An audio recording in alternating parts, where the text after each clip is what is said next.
Test, test, test.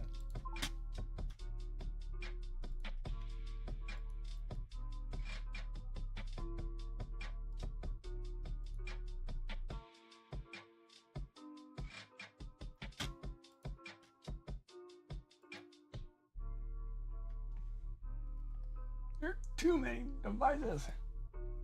What's up, Siri bot? You the man. All right, where was I? Man, when you haven't set something up in a while, it takes. Oh my god. Well, nobody's here anyway. We'll just.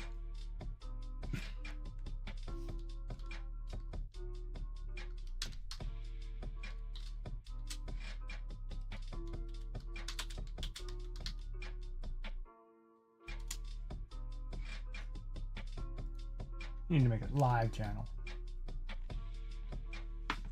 All right. Decreasing. But I also want to try new.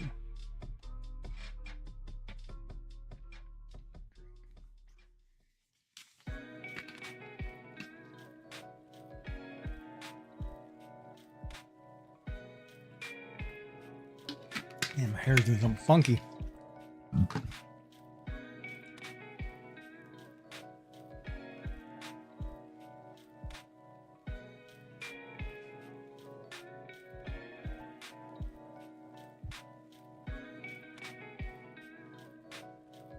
Hey, Yummy.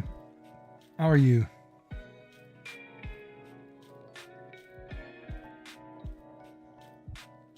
Is it your birthday today? Do I owe you a happy birthday? Is it today? When's your birthday? Reason is it today?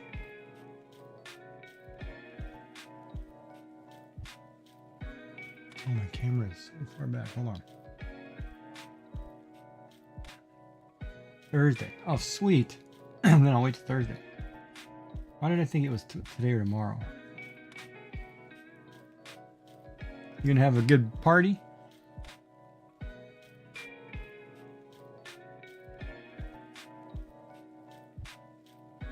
Okay, wait a minute.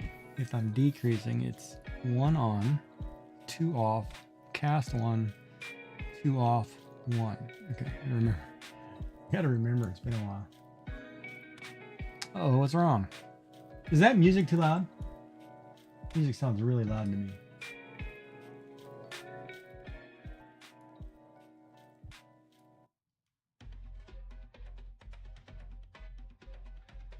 All right, going out of town. Where are you going? Sounds way too loud.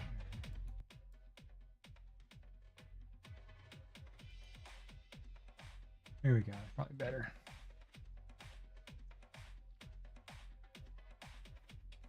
Going out for a nice dinner. Now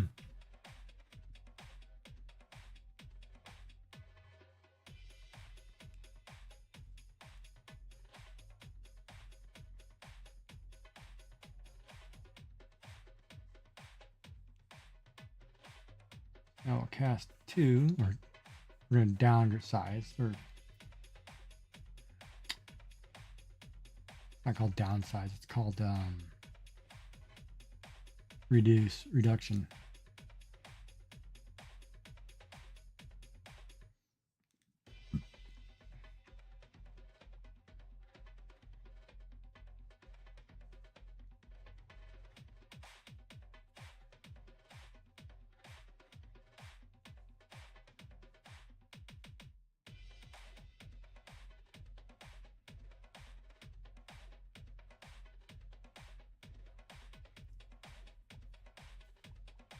I'm doing all right, I guess. A little tired.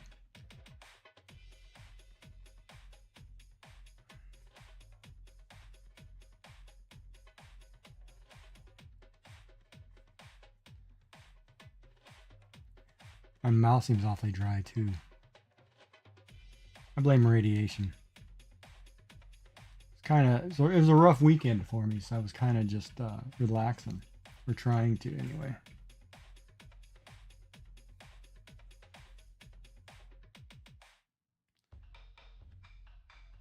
I may have found a new hobby.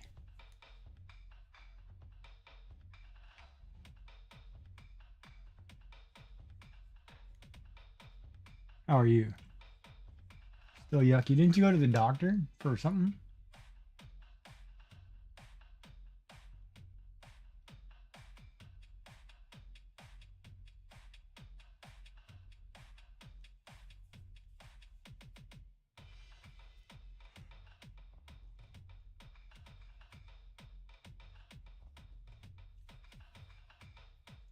Didn't you go to the eye doctor or something a few days ago? Or was that the regular doctor? I can't remember.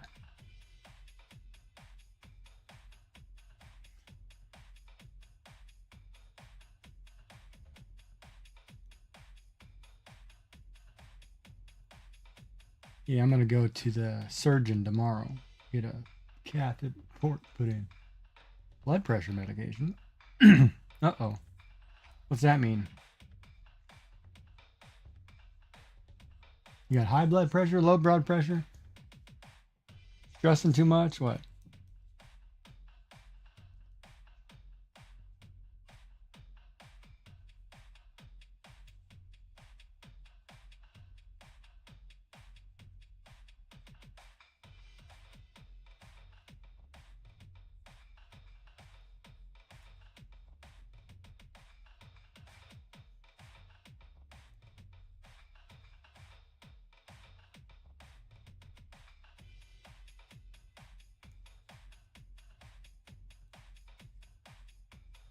Got high blood pressure? Oh, that's not bad then. I guess they give you some medicine to bring it down.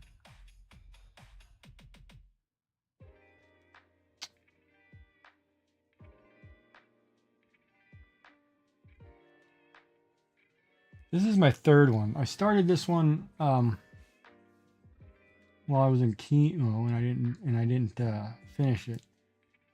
And I haven't done anything really because I had I got Thursday. I had food stuck in my stent. I had to go in emergency room, so I was there from like 2:30 in the morning to like 5 o'clock at night. They got it out or whatever, and I just felt terrible all weekend. I slept, so so I couldn't tell whether the pain that I'm now feeling is due to what got stuck. Roast beef, pureed roast beef. I ate too much of it. Even though you puree it, if you swallow a whole chunk, it's still a whole chunk. That was my bad.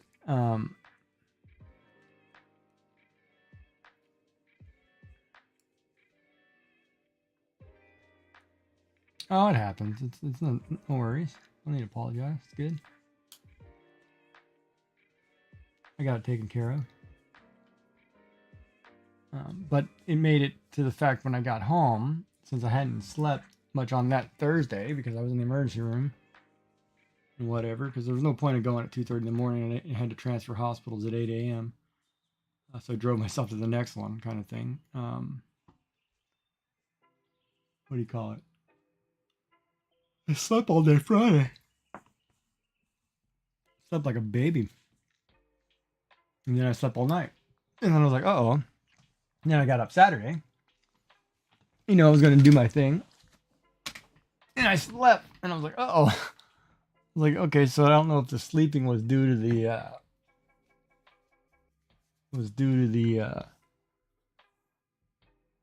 event or to the, treatments.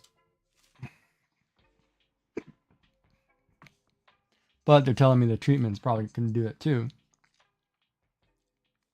Like, it was crazy. Like, this morning I got up, I went and did was bringing my laundry basket upstairs, and I folded my clothes. I laid down on the bed I sat back on the bed for a second. I fell asleep for an hour and a half. I just passed out because I used up all my energy, that kind of stuff. So yesterday, instead of streaming, I started watching Lord of the Rings. And I was like, you know what? I'm just going to watch the movies. So I just, I get up, like tomorrow I won't be able to watch anybody, but usually I get up, watch a bunch of streamers, get all that set up for the morning.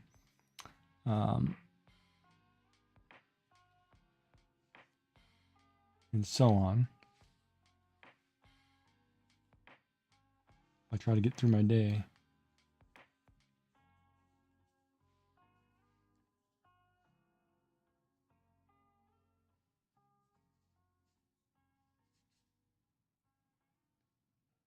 Yeah, I read the book hundreds of times. But you know, it's funny because I remember watching the movies and I was watching them again. I watched the half of the Two Towers and then I watched Return of the King. And it was like, man, I can't remember. I don't remember some of the scenes in the movie. And I was like, wow, is this all new to me or what?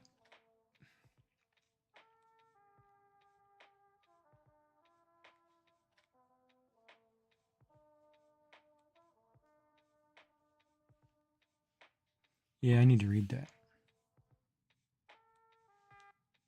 Oh, dropped it.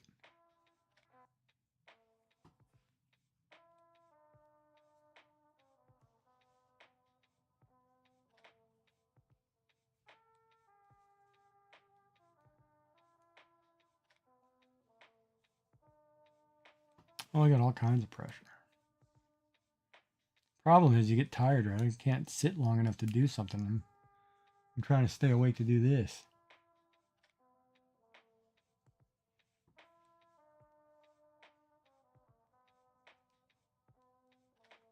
And tomorrow morning I gotta get a port put in my chest.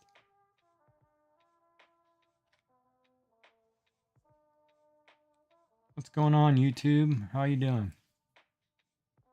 See you guys popping in and out. I'm knitting a dishcloth. Oh, I can't see. Now it's this where I move my camera back. Move my hands back. Haha. Sorry.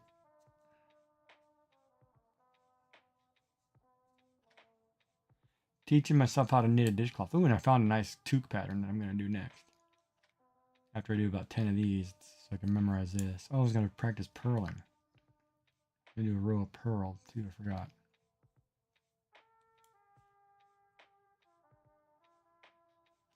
I want to see what's going on.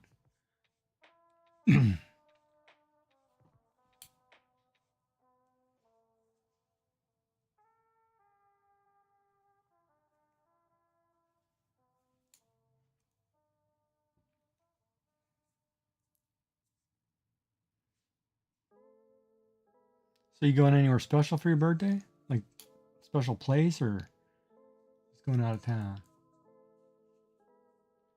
Yeah. Well, yeah. In the States, you guys call these beanies, right? This is a beanie or a toque. More traditionally, our toques look like this. You know, where they have the brim, the big hat. This is traditionally a wool toque. So it's made out of, you know, wool, obviously. This is the one my wife made. But yeah, this is a toque. So winter hat, basically. And a lot of times they'll have a pom pom or some, you know, decoration. But this is what it is. So this is what we were talking about when we said winter hat, right? Or toque. And I'm going to try to replicate something similar to this. But I've got to find a recipe for this ribbing.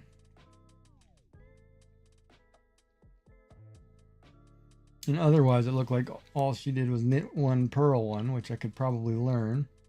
Except for this ribbing part, which is, I got to look it up. Or I'll show it to somebody and say, hey, find me a recipe for this.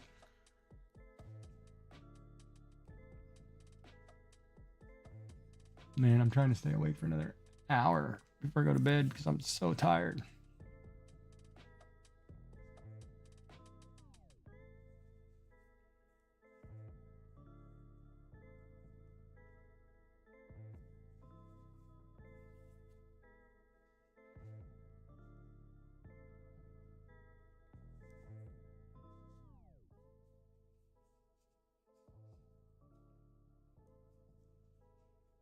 Oh, cool. Sounds like that'll be fun. How long is the drive?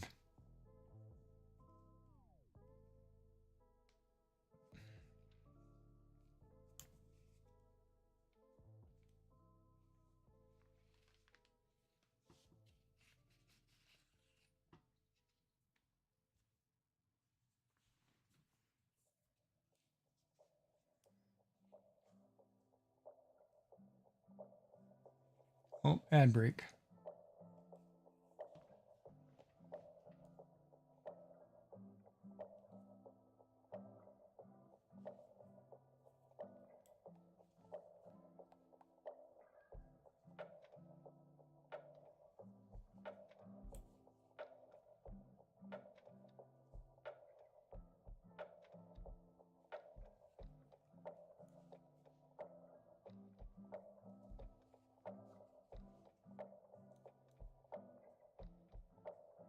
$2.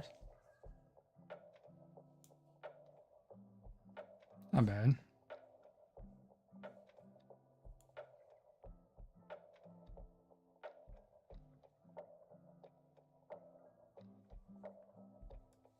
Yeah, we drive about 2 hours.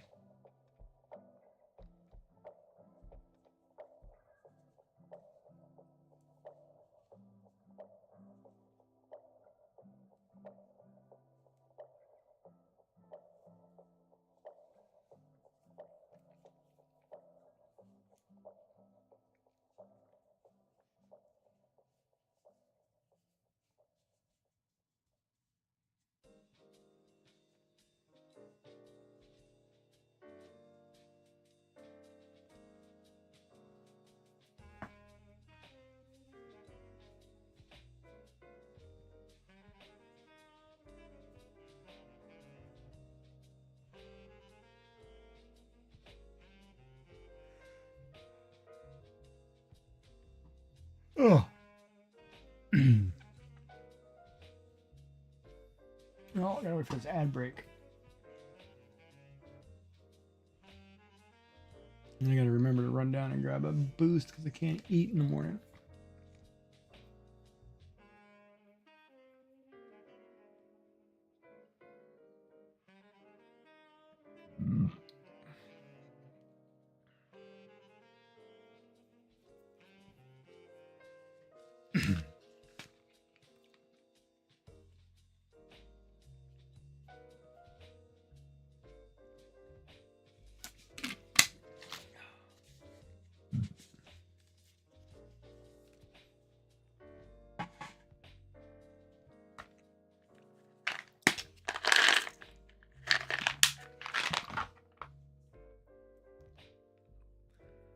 Miss me? I've been around.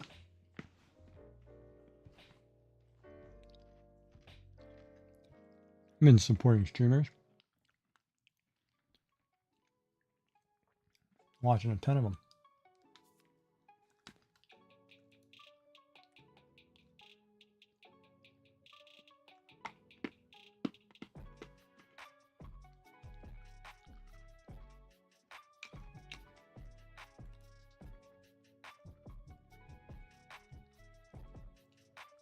Oh, that's a nice shawl.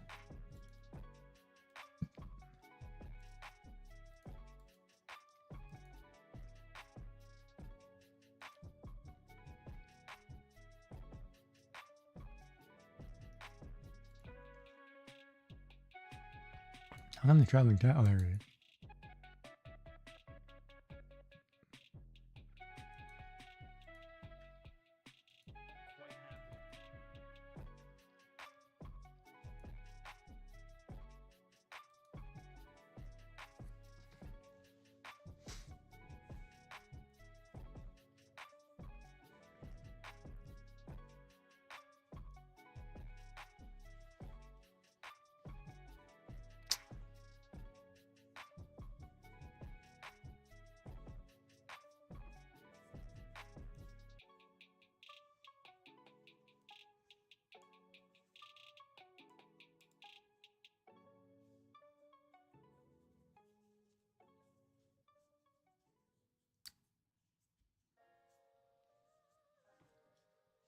Welcome back from the ad break.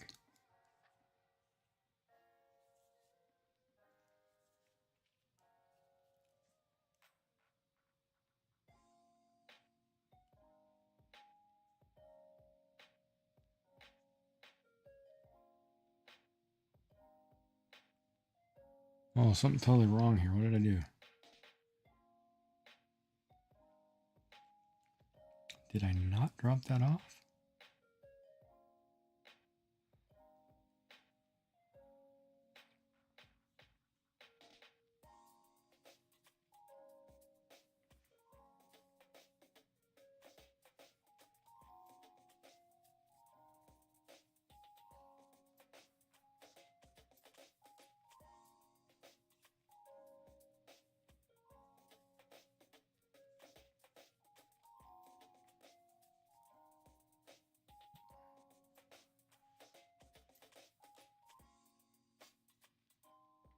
Oh, I got a bad feeling I screwed up right there.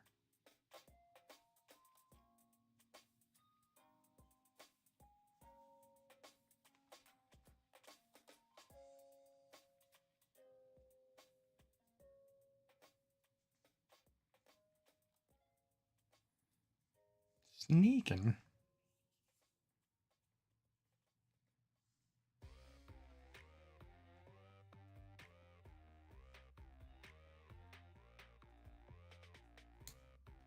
All right, so now let's try this pearl thing. This pearl thing is bring your thread to the front. And instead of stabbing the needle from the back, you stab it from the front.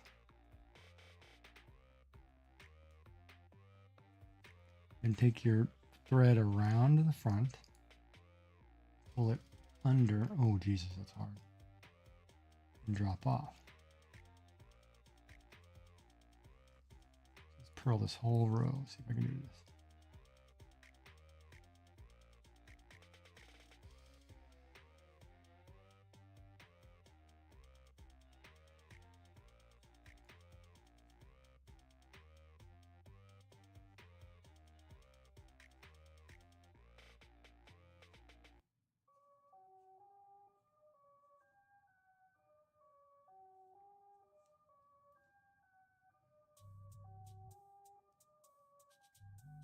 Well, you're gone.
Oh, I did something really funky here.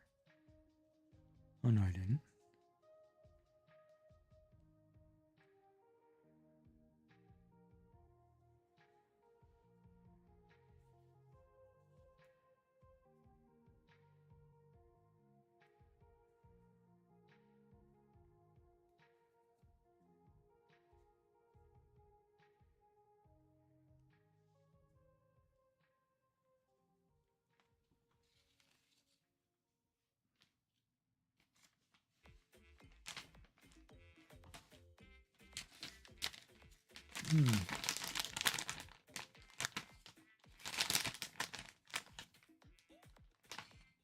Reroll that ball, man.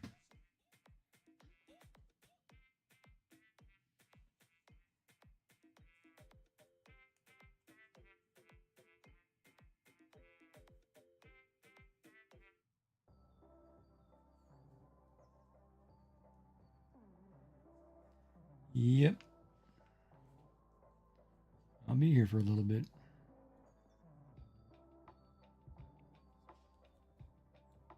Keyword little bit. I'm fighting sleep over here. Probably a good thing though, because I gotta get up early.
We purled a row. Now we're going to knit a row. Let's see if I can tell a difference. I mean, there's a significant difference, but I got to understand what I'm doing here.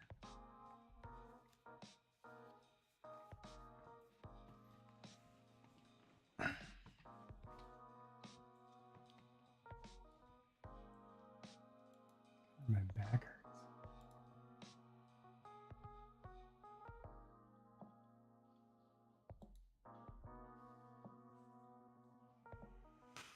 Oh boy.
quiet day in the knitting universe. Nobody watches art at night. Not drawing noodles.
Oh, that got rid of that ribbing. A knit and a purl. And knit, get rid of that ribbing.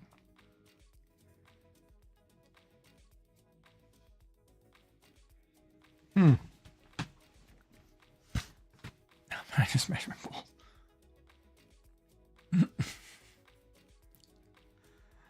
Oh boy, I'm having one of those nights.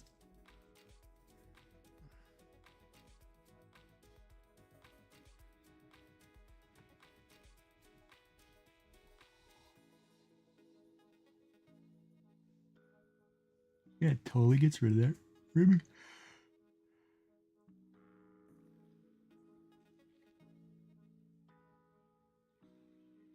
Good tension though. Looks like I can do it. Yes, I can do both knits. Both stitches. Charge my watch.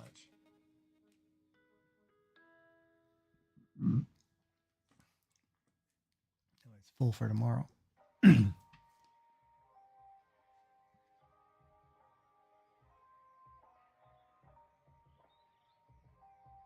All right, so it looks like that part worked.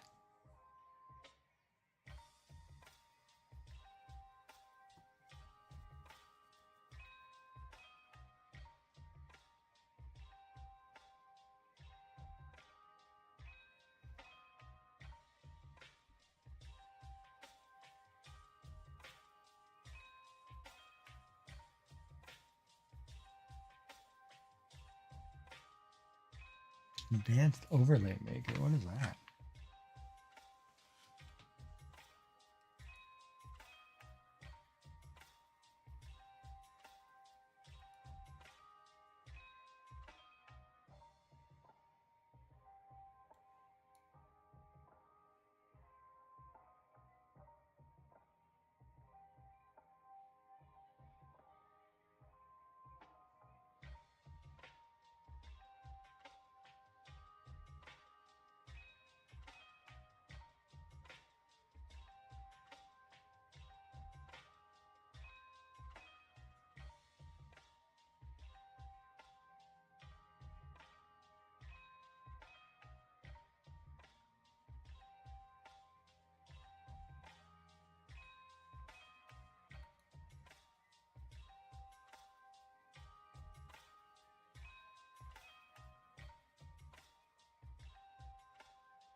Well then, that's interesting.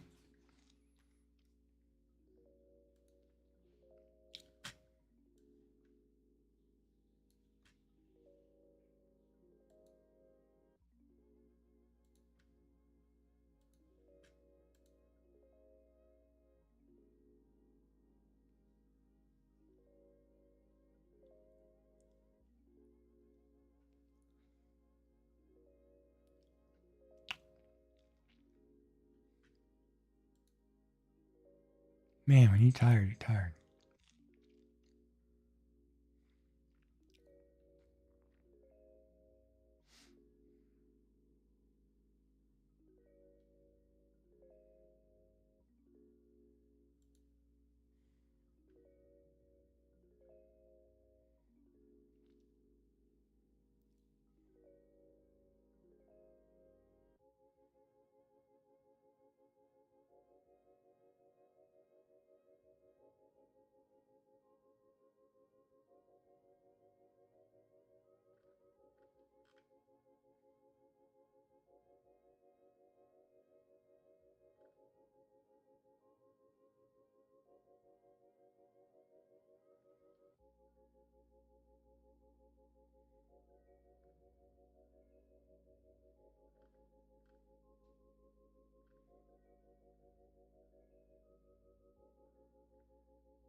All right.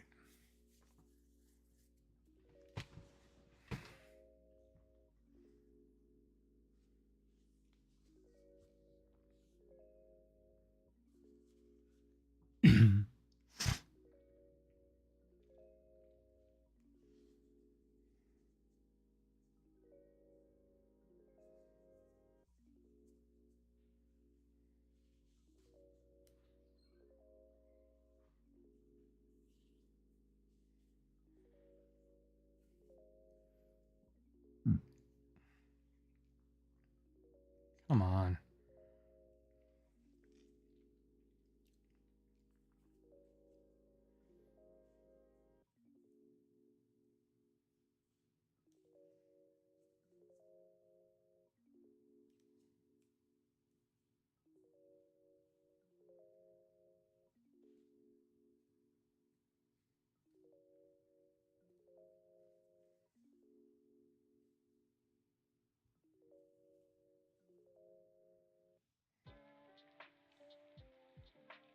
I'm actually happy with Taco Bell on my birthday.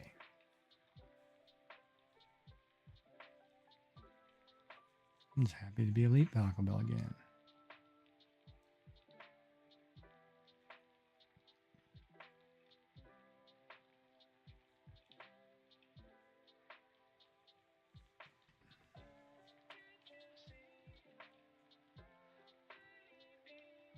This is where I need nails, man.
Wait a minute.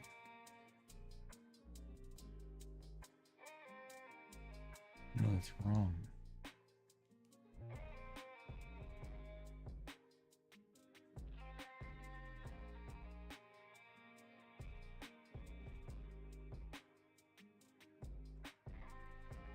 Shoot. Gotta twist around. This way, I think.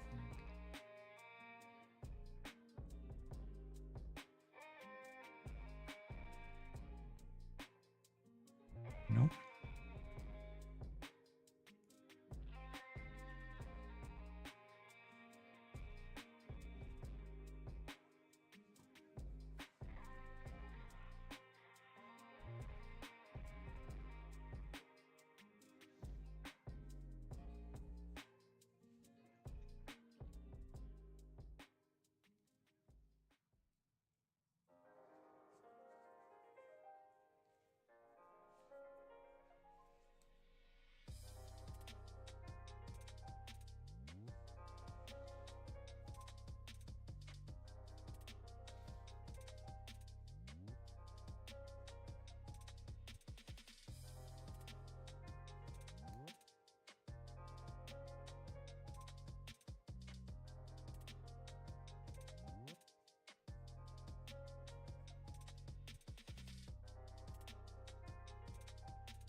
Welcome back from the ad break.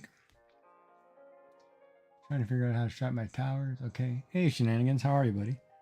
I'm hanging in there. Just trying to keep my mind busy before I go in for surgery tomorrow. But I'm doing good.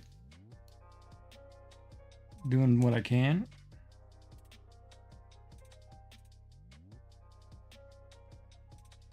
Gonna get a port put in my chest for this chemotherapy, so I can take the one out of my arm,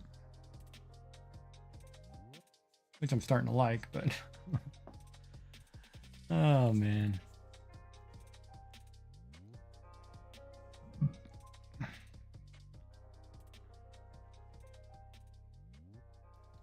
I see.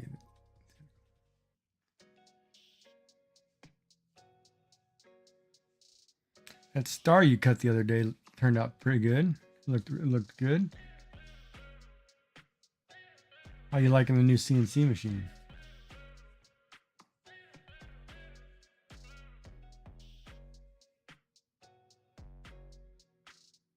I mean, oh. Talking about surgery? Oh.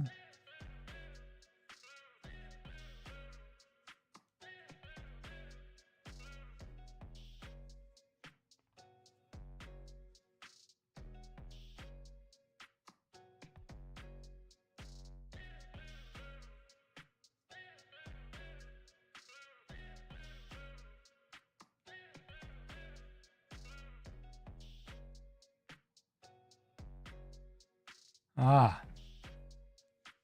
That's good, man. I'm glad you like it. It's kind of cool to watch. I don't know what it is about watching the machine go around in a pattern, but man, it's kind of relaxing. Probably just me and I like repetition or something, but I have no problem watching it. It's kind of neat.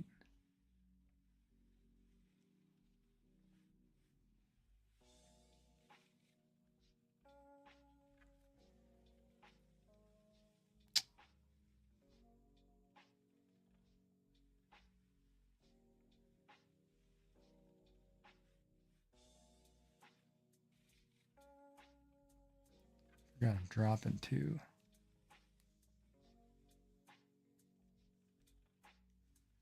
Now that I cast one, drop two more. Yeah, that was kind of cool to watch.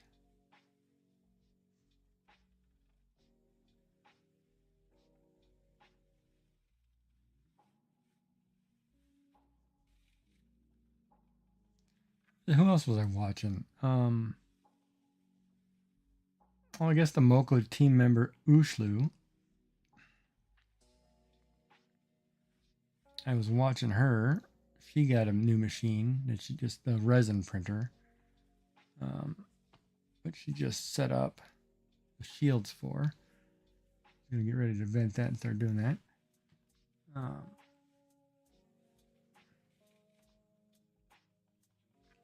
What I'm doing here.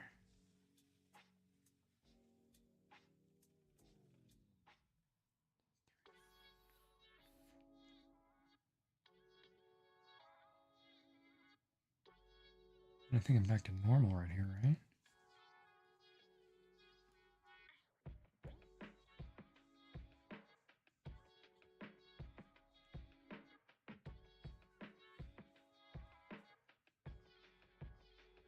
Oh, I didn't show you guys the picture of my mask that they made for me, did I? Oh, let me pull that up. That's kind of a crazy thing. So, like I was explaining before, they take this sheet of plastic and rub it all over your face. It's basically a thin sheet of plastic, vented piece of plastic that they wet and warm up and put it over your face and stretch it, and then they bolt you to the table. And then you wear it every time because they bolt you to the table.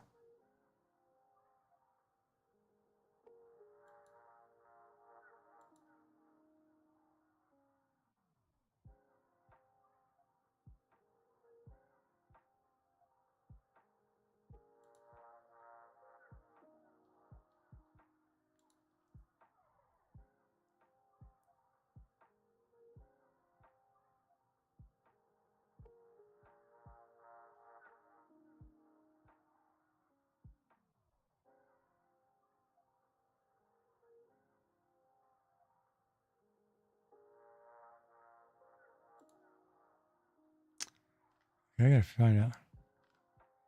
I sent it from me, didn't I?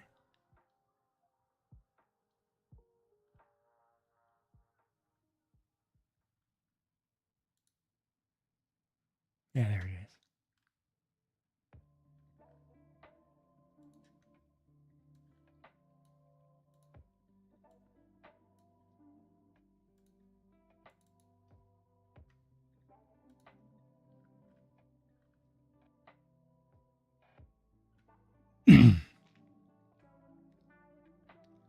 So, hold on, I gotta edit this picture or something.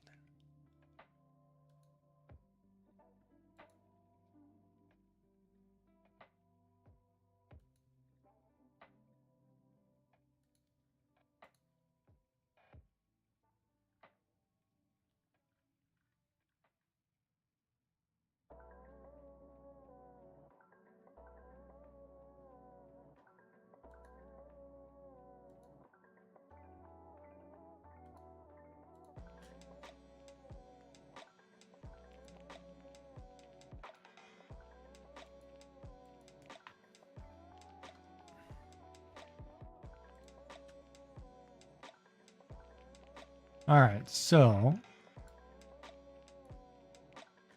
like I was telling you, so they take this piece of plastic. Oh, hold on. They take this piece of plastic. It's a flat piece of plastic that they wet and mold, and it's got holes on it, and then they put it down on your face and kind of push it back and bolt you to the table, and you got to stay for 15 minutes, and it hardens to your face. And it's like, it costs like $300, and at the end of the whole process, they said I can have it. But it's kind of crazy. So let me see if I can pull this up here.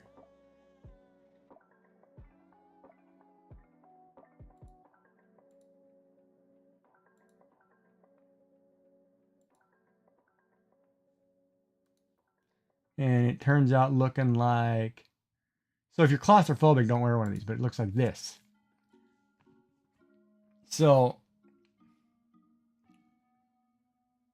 it's a flat piece of plastic molded to a frame, right, with holes in it, and then they just take it and press it down against your face, and it pulls back and forms this mold.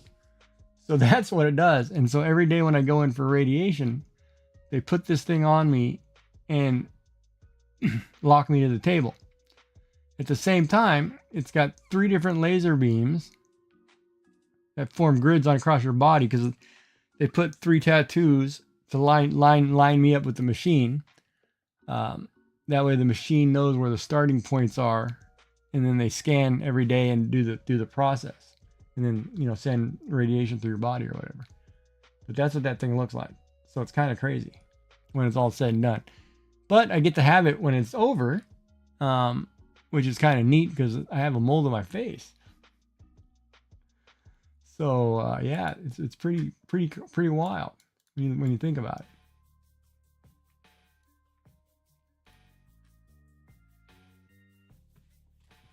But yeah, that's a totally crazy process. But if you were a claustrophobic person, you know, I don't know how you would do it. But I sat there, you know, and you know me being the inquisitive guy. I was like, well, how does this work? What's going on here? Let's try this, you know, let's have fun. I was like, yeah, let's do it, you know? And I was like, wow, that's totally cool. I was like, I wish I had one of those in high school. Oh, damn, I dropped the stitch. Totally dropped that stitch. Where's that tool? Now I got to pull it back, screwing around my hands.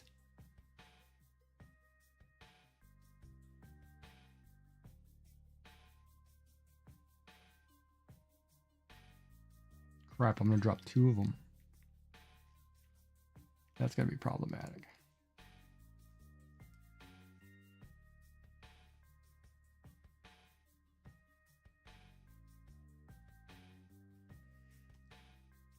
Sorry, I dropped the stitch.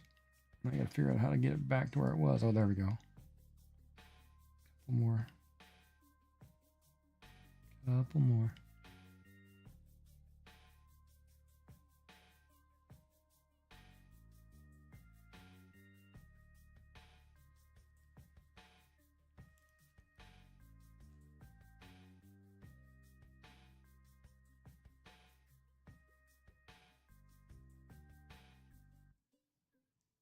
don't know. All right, that's just gonna have to work that way.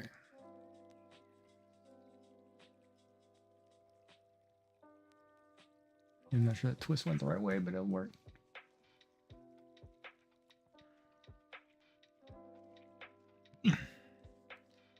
This dishcloth's got a whole bunch of mistakes because I keep dropping things.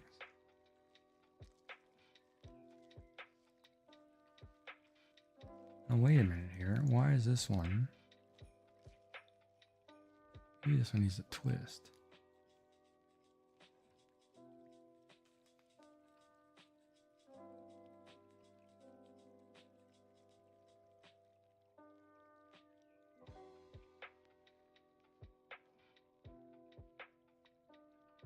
Twist the other way.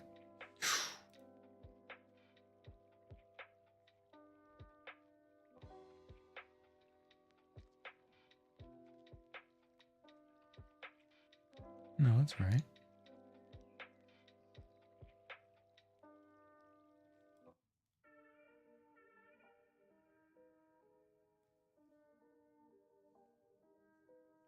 Yeah, we're gonna leave it right there. But yeah, so that's part of the process, but that's what I wear every day. For like 20 minutes.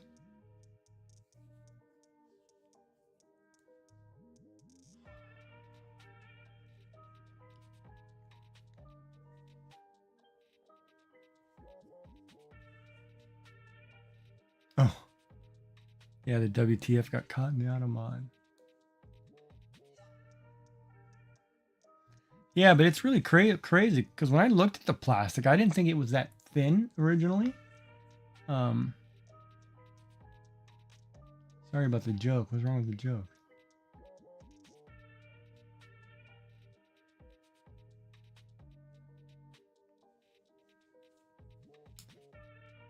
What was wrong with the joke?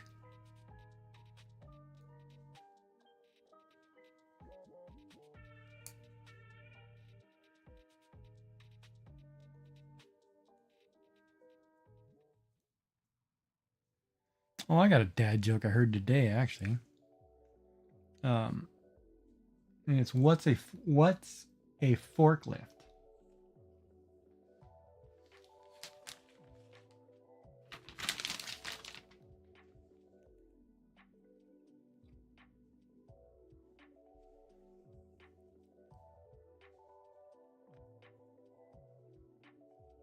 And the answer, mostly food.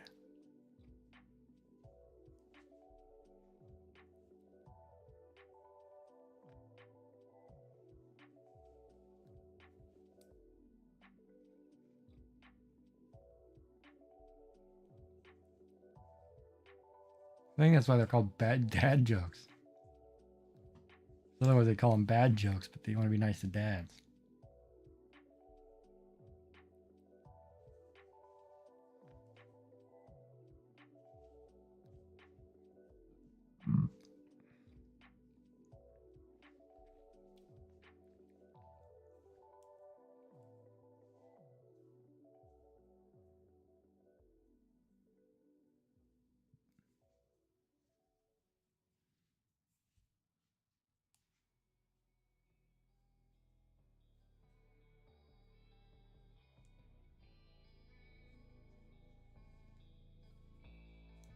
So then the radiation part is every day you go in, the machine takes a bunch of x-rays of you. And then based on the x-rays, it figures out where it's got to send these beams through your body without hitting organs and whatever. And it's pretty crazy because this thing spins around you while it does it. So it's like,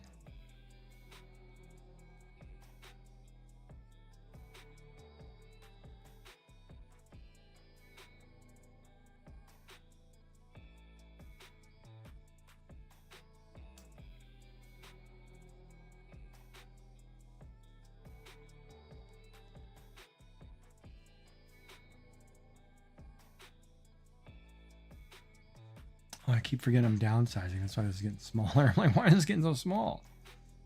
We're downsizing.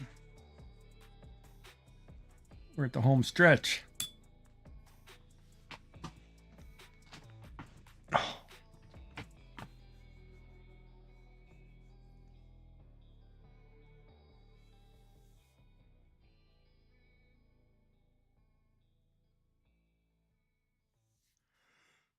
Ugh.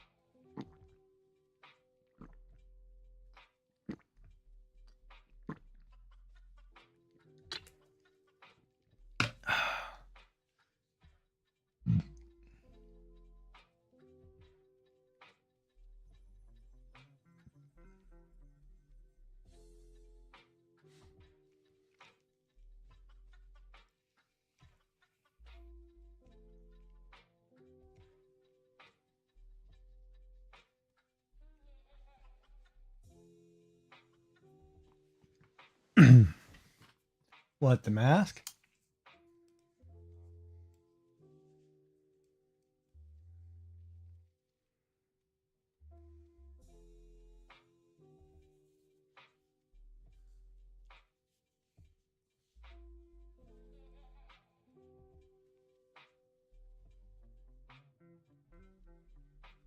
Gotta figure out how long this delay is. Jesus.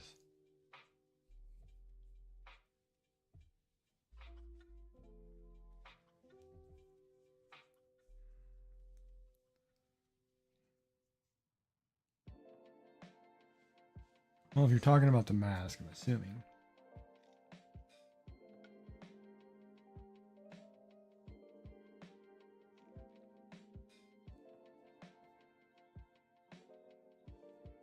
Yeah, it's pretty expensive. It's a $300 piece of plastic is what it is.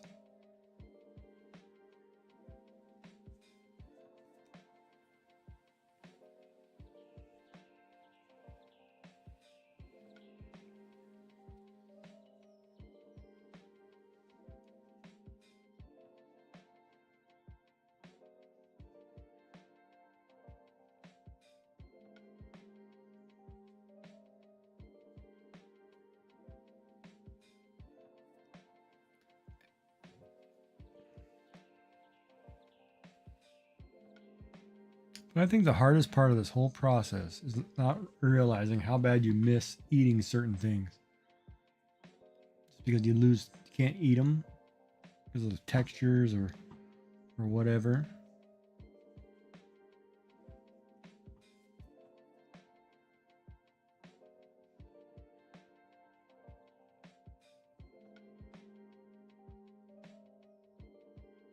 Like you miss the crust of a pizza or the bread of a hot dog.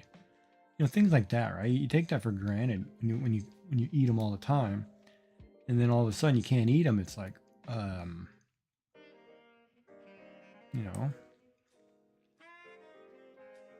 like I like I was starting to miss. You know, I'm allowed to eat eggs scrambled, but I was missing, like, you know, I can't put, like, make my omelets. You know, usually I put like ham, salsa, cheese, because you can't have like diced tomatoes because tomatoes sometimes are too big for the stent. You can't have cheese because cheese blocks, you know, it turns into a ball. You know, so I made eggs this morning, scrambled eggs with salsa and sour cream. You know, like half the ingredients. And man, it was like just the salsa alone was like, oh, makes you don't realize how bad you miss things, right? And you take it for granted too. I mean, it's like being able to bite into a cookie, for Christ's sakes. And thinking, oh, I like this cookie, you know? And you eat them all the time. It's just a totally weird concept.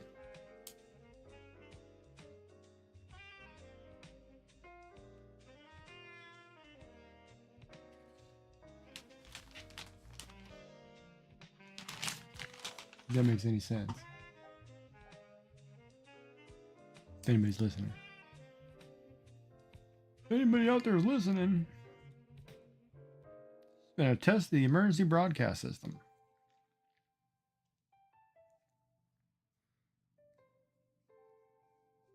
We want to let you know that Martians have landed and have begun to attack New York City, Boston, in Miami.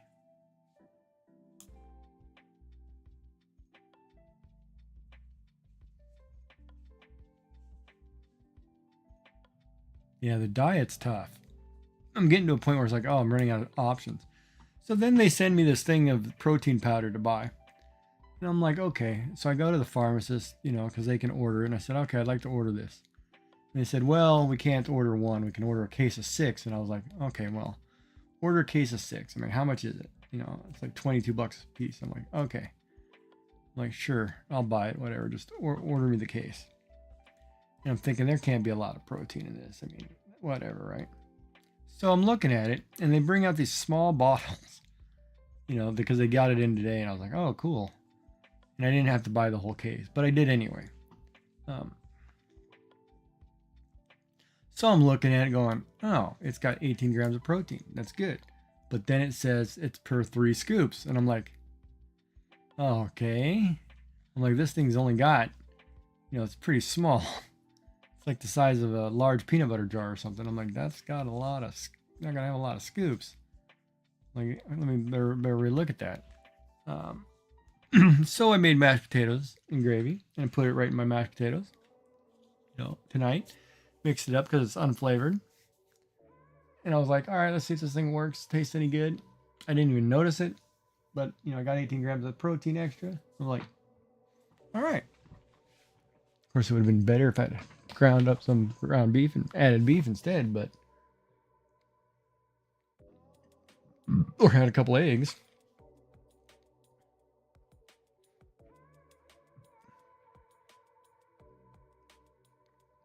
So it makes it hard to, you know, the hardest part is to get to 2,300 calories when you can't eat certain things. It's just impossible.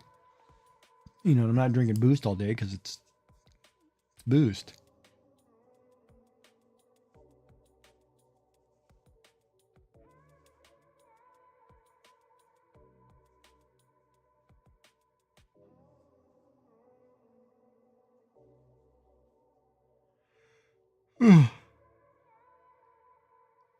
But yeah, it's crazy.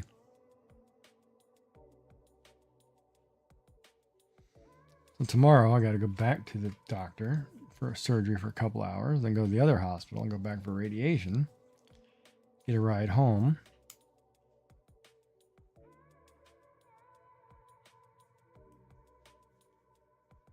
Hopefully figure something out.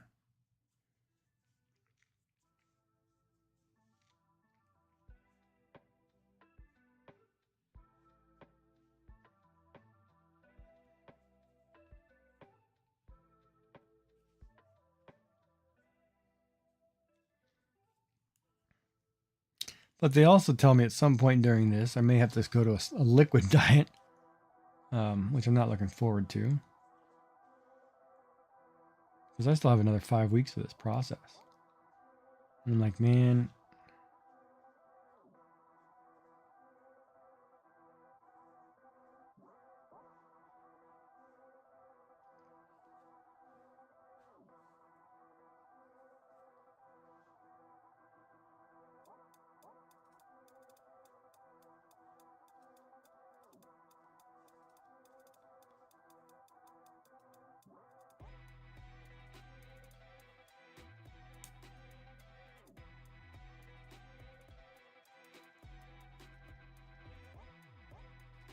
Well, that's a good question. Because that becomes, if my throat starts doing something weird, like it starts getting harder to get swallow food, it could be anywhere from like 2 weeks to 5 weeks. I mean, it just depends on when that part of the process happens.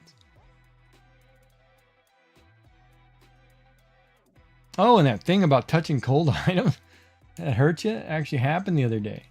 So that was an interesting one because they said to me, at some point your body is going to treat cold, like ice cream, cold air, whatever, and it's going to consider anything cold to be pain.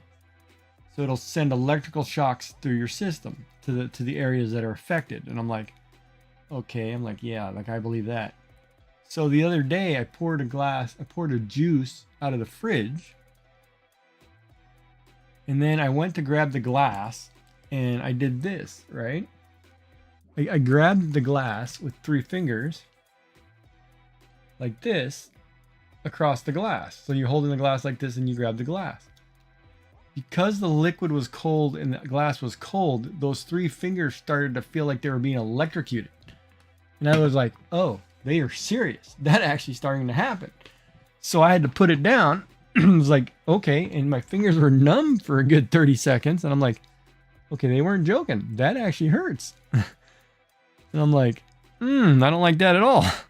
So now if I go to get something out of the freezer, I got to put on oven mitts. Because the cold is actually brutal. It's very painful. So like I'm not putting ice cream in my smoothies.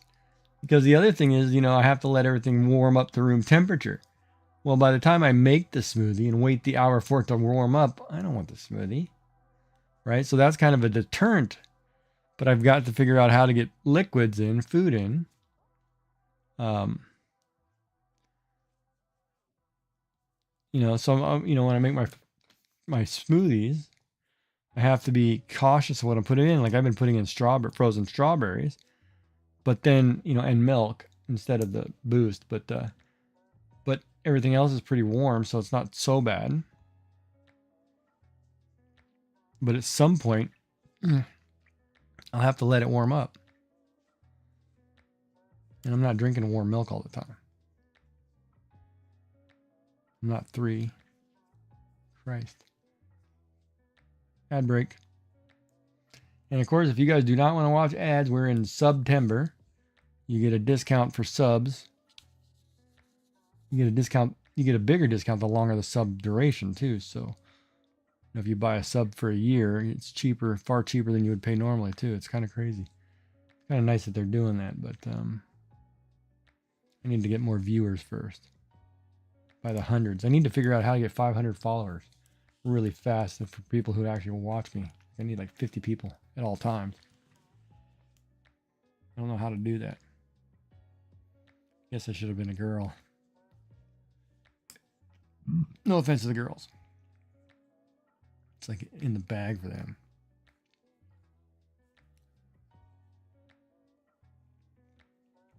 Or be on earlier in the day.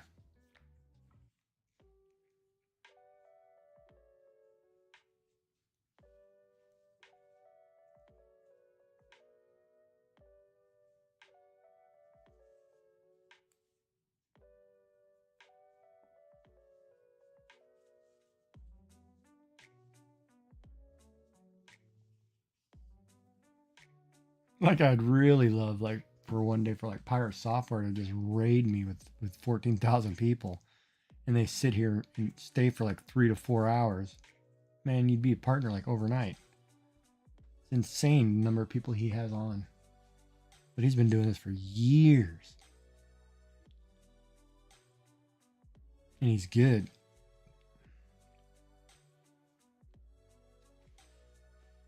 I gotta figure out how to sell myself better. Old man gaming.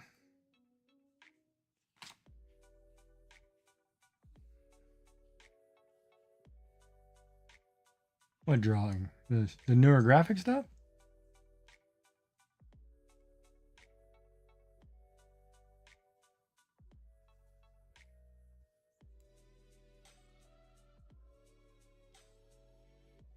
Oh, don't tear them up. You just gotta keep practicing. And there's nothing wrong. I mean, shading is just basically whatever you feel like.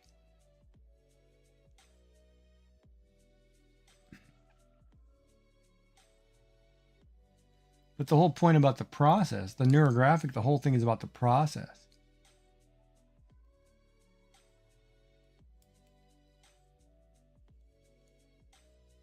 It's about doing it and just relaxing. I should do another one of those.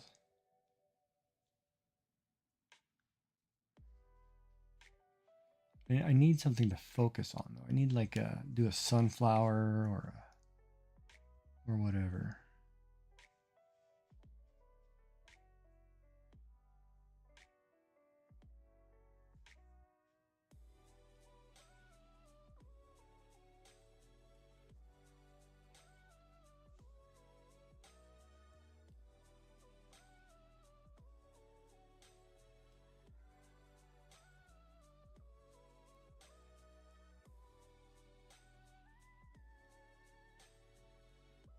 Well, everybody's their harshest critic.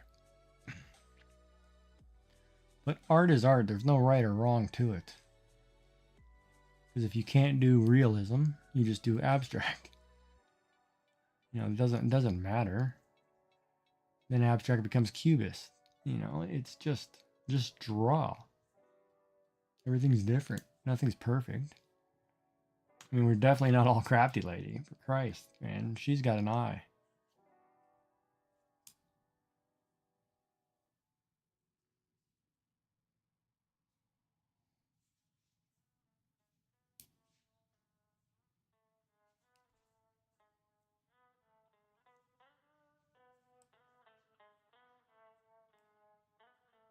And even doodles, you know, stick figures are fine.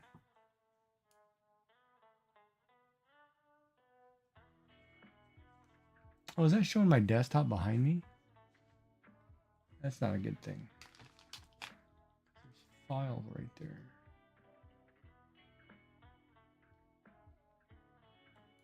So I need to move that pile.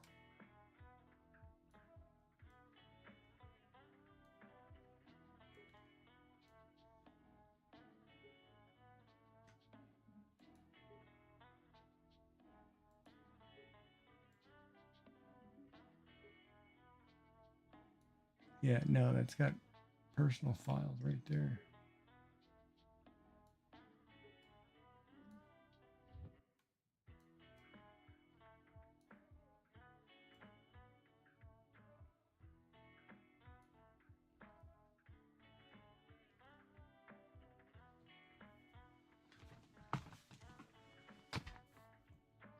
Well, you know, if you're not hard on yourself, or if you don't give yourself a chance, you won't get better.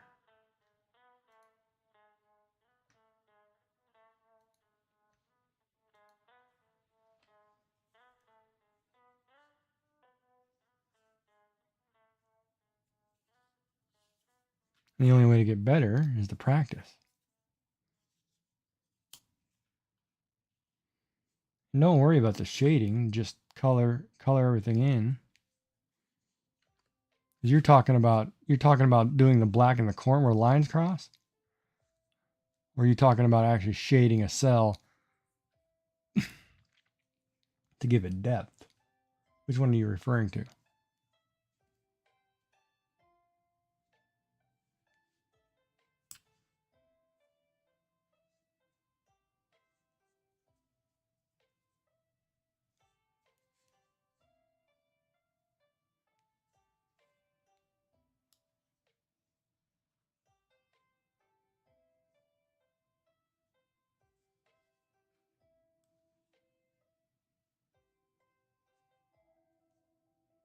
Yummy. Which are you referring to?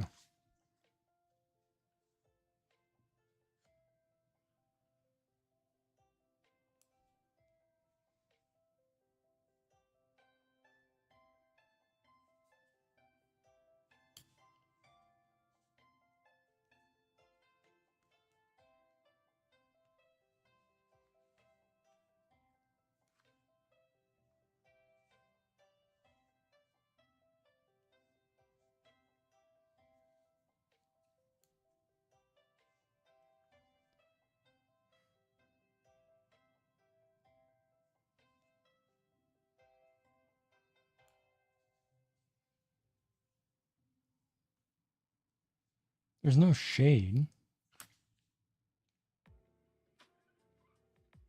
You just color.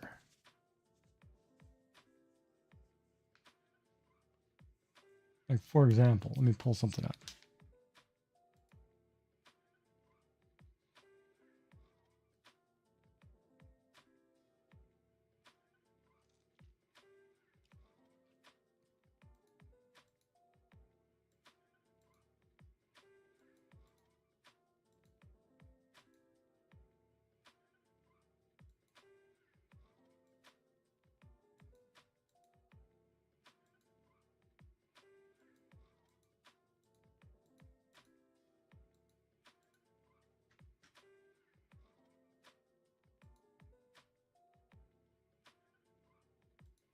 All right, so if we're looking at this piece, for example, you're talking about this shaded area in some of these, like here, like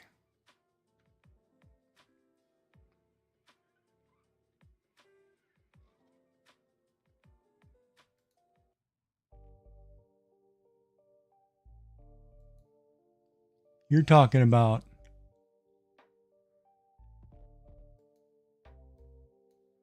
like the shadows in this area here.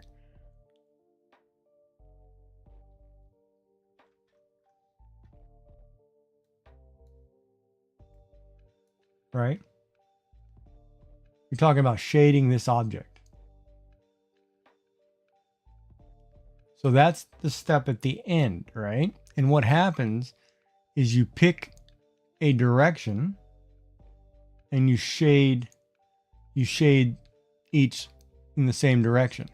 It doesn't have to be perfect. It just has to be everything in the same area. And as you can see, I didn't shade everywhere. Like I didn't shade this block, I didn't shade this block. I kind of picked and choose. You know, I didn't shade them all. I just kind of pick and choose where I'd like to add a little depth. And went with that. Like this one, there's no shading. You don't necessarily have to have shading. You know, I liked this one without it. It was more about the process of just doing it, right? The whole point of neurographic art is just going through the process, because the process helps the mind relax, right?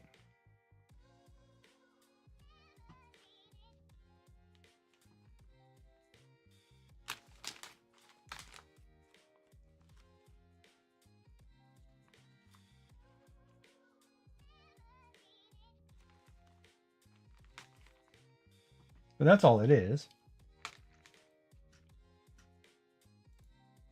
You just pick an area, pick a direction, and color it in.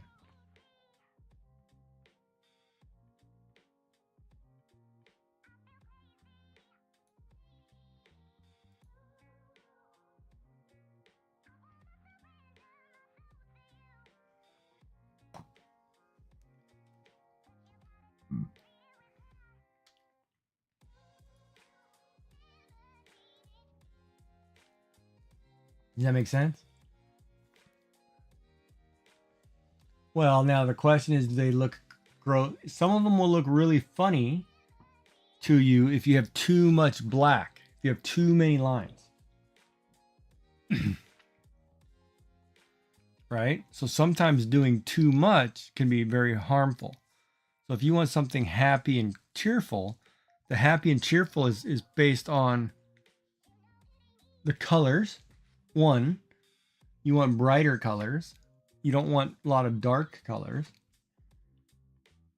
Like you want to stay away from forest green, navy blue, deep purple, crimson, red, grays, because those are very dark colors, right? Those aren't very happy colors. You want to stay more to the yellows, pinks, light purple, bright aqua.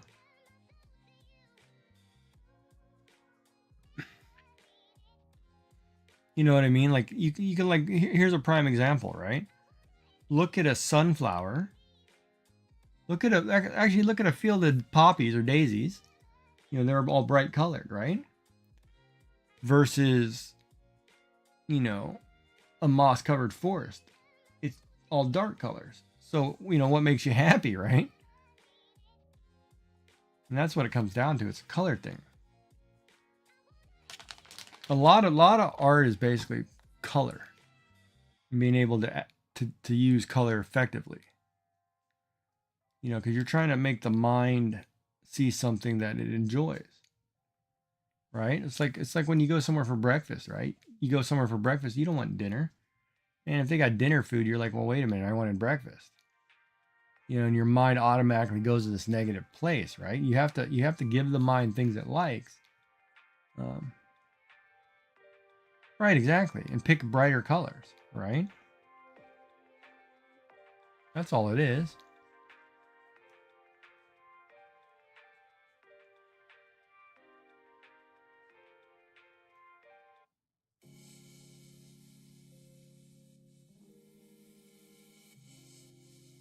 kind of random. Something like, felt like that changed songs halfway through a song.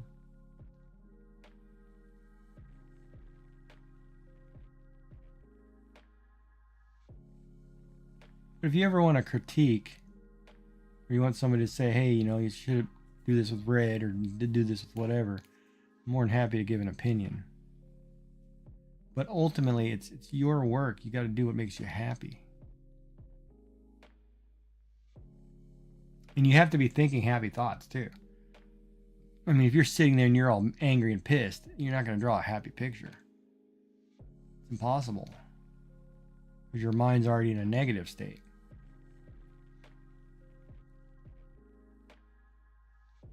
That's like for me, I'm like kind of brain dead half the time. So it's just, I just draw.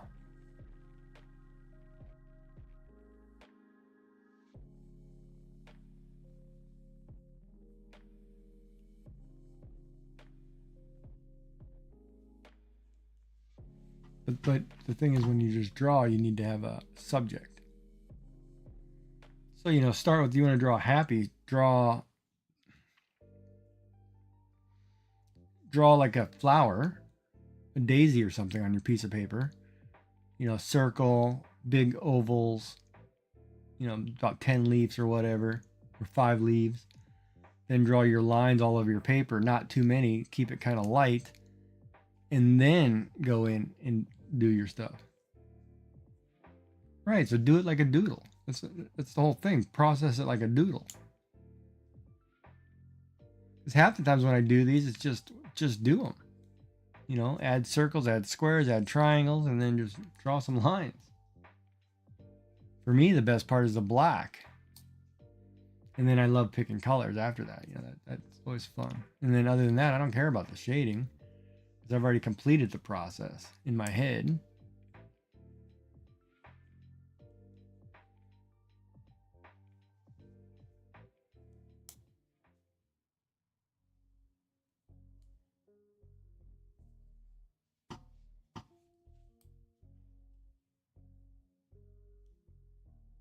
Everybody hurts sometimes.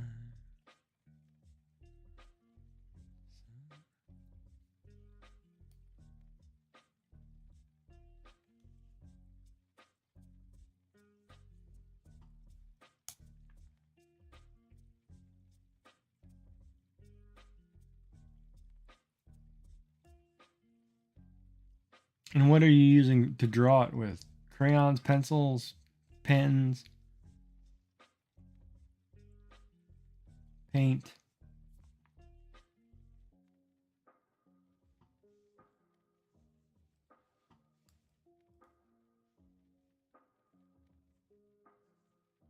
Magic marker, scented marker.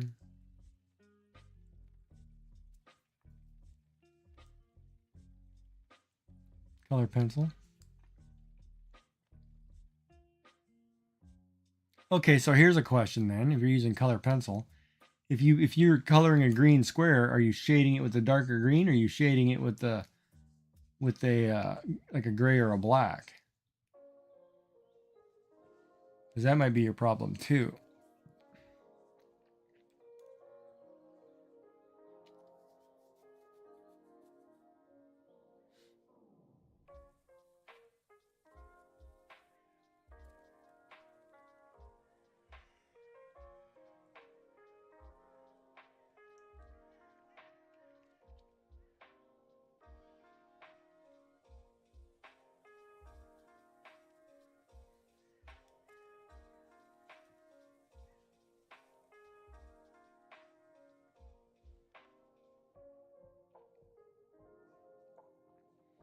Okay, but here's the thing.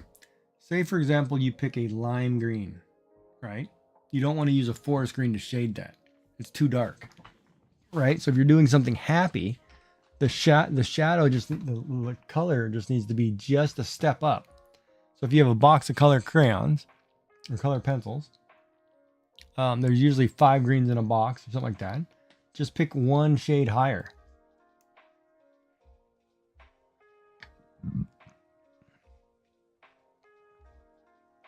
If that makes sense. and start that way.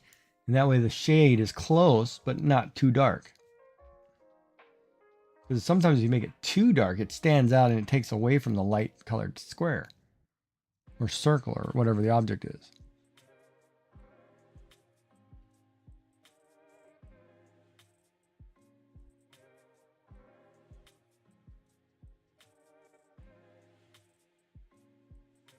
Well, it's like your Minecraft build, right? It's the exact same thing. You know, if you're building something with yellow, you know, if you're going to shade it with orange or yellowish orange, you know, just follow the color wheel, right? Just go around the circle or go around the square or look up a color wheel. It'll show you the shade colors and then just slightly pick just a little bit more. Because you basically stay in the same family. Here, I'll show you. Hold on. Let me just get a couple stitches here before I drop this and screw this up. So I'm decreasing. Here, I'll show you. So for example, and I think I did a class on this.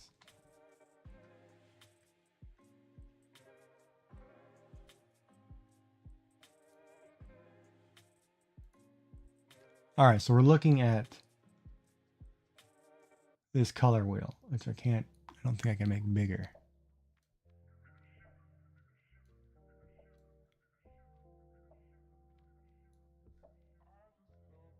I might be able to make it bigger. No, I'm not gonna be able to make it bigger. But yeah, I will. All right, so we're looking at this color wheel, right? Say for example, you pick this shade of green as your color, and you pick a color in the middle here. When you go darker, when you go to shade, all you do is move down and to the right just a little bit and pick a different color. So let me get a blank canvas. So we start here with this one. We picked this color, right? Boy, this is so hard to do. So then all you do is move down just a little bit to the right, pick a darker shade, and then when you shade it, it's still in the same family, but not too dark. See how that does that? And that's how you get your color. And when you go lighter, you do the same thing. You go the other direction, up and toward the left, and you're back to being lighter. And you basically stay in the same range. So that's how you do color. Pink's another prime example. If this is your pink, I need a bigger marker. I need a fat marker, man. This is my color, right? Lighter is darker is down to the right. Lighter is up toward the left. And they blend and they're fine. And that's what you're doing. The problem is if you pick a color, say you pick this green and you go way over here and I said, oh, I'm doing this forest. Well, that kills your whole picture right there, because it takes the color that you had and it drowns it out with making something really dark. And it's like, well, it's something wrong there, you know? And that's what it does with your brain, right? It takes all of a sudden you took this really dark color, you know, and it takes away from the image because all you see is that dark color. Does that make sense?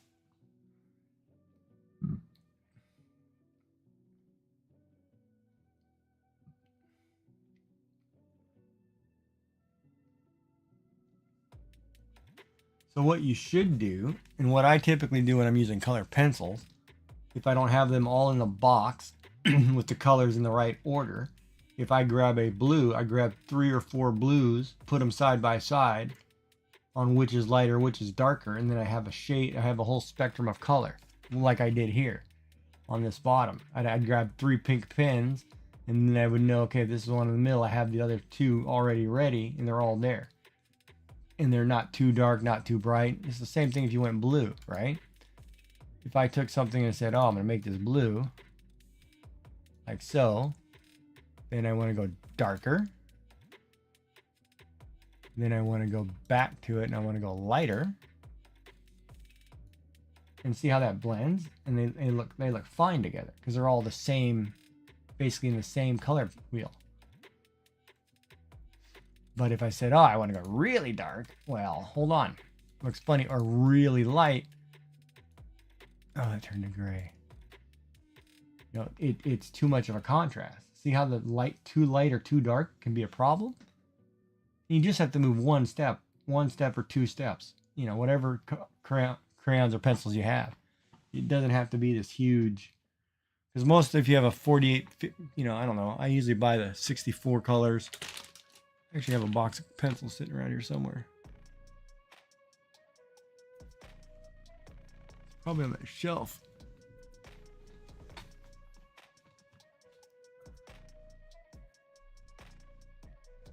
Yeah, it's over there somewhere.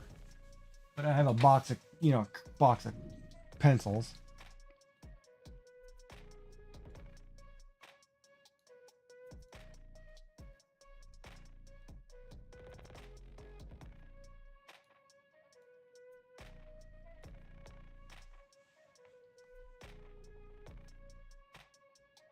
Right, and that's shading.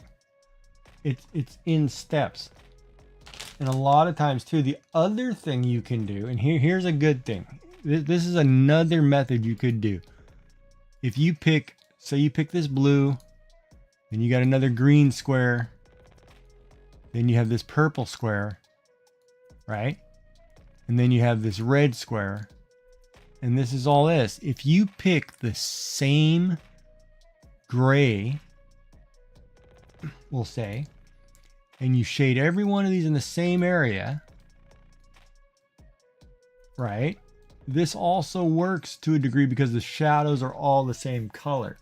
But you have to pick a color that's light enough to not overly contrast. Like that's too dark, or you don't want to do necessarily a black because it looks weird because you already have black lines or whatever. So you want to pick something that's really kind of in the lighter area. It just gives it just a little bit of color to give you your shadow effect, but you're only highlighting an area because you're only trying to show that shade's coming from one direction. And that's the other method of doing it. But typically I like, when I shade something, I like to take, if I'm using blue, I like to shade it in blue. Just because I already have black on the screen, right? I know in one of them, in this newer graphic one here, I did everything in gray. And see how it looks it looks a little weird to me because, you know, everything's in gray. So I only use it in a couple spots just to show a dimension. Here I didn't use any. Let's see if I pull up another one. Which one was the one I liked?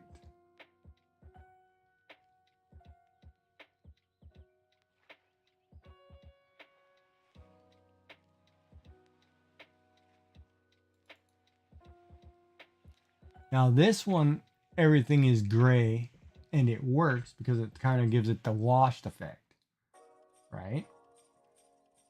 So I liked that. This one, there's no shadow. This one, there's no shadow.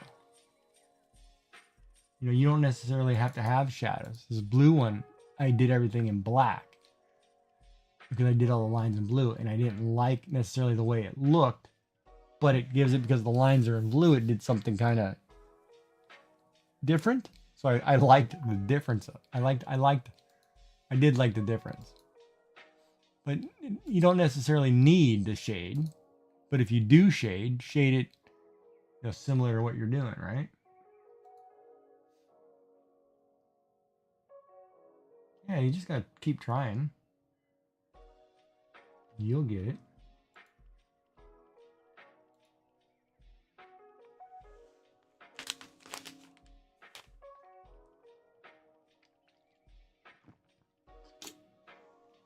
I can always do another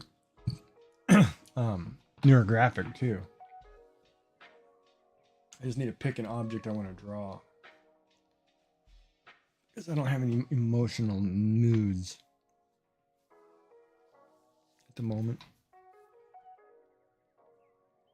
I've got a lot of lust, but that's about it. telling you, scrubs do wonders for a guy's brain. But yeah. And today was first day. I live in a university town too. So when I cross the bridge, there's 3 or 4 universities there. So like going today to the hospital, it was like you start to see things that you're not supposed to see, and you're like, oh, it's that season. So some people don't know what they're wearing, and it's like you're just like, wow, okay. So yeah, you get your mind opened up really quick to what's in fashion, or what people think is in fashion, or what they think is revealing. Why are you blue? You want to be pink or yellow or gold. Eat something enjoyable.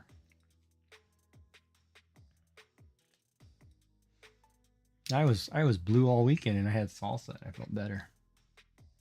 And I bought queso and salsa and chips, even though it's not supposed to have the chips. But you know what you do is you take if you buy Tostito, I think it's Tostitos. You guys have Tostitos. The queso. Take a couple spoons of that, put it in a bowl. Take a couple spoons or a cup of salsa, put it in the same bowl. Put the whole thing in the microwave for about a minute, so it's nice and hot. You know, mix the stuff together with chips, and oh my God, cheesy tomato goodness. For those of you who like tomatoes, I know some of my chat doesn't like tomatoes.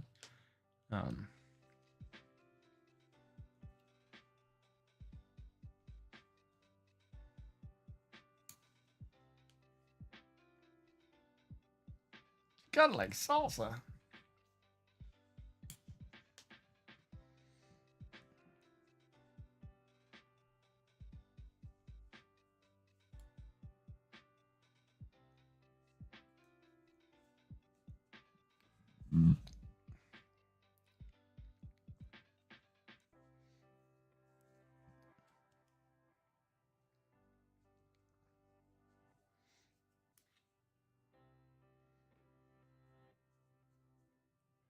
Yeah, nobody in North America seems to watch Twitch. I gotta start watching. I gotta go earlier in the daytime so I start getting these people from Europe.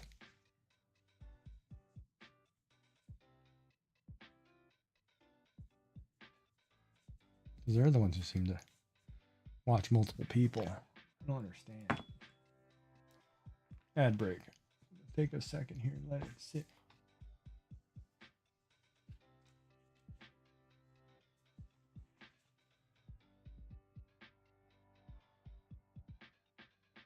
What do you mean anything great lately? People go through their, you don't have to do something great. You just got to do something. Oh, man. Put this cream on really quick. I feel like my stomach is drying out.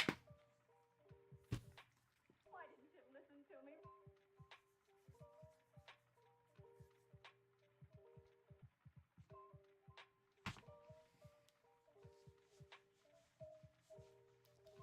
Yes, I'm rubbing my center area with lotion. Oh God, it feels good. Like, what do you mean great? Like, what kind of great are you talking about?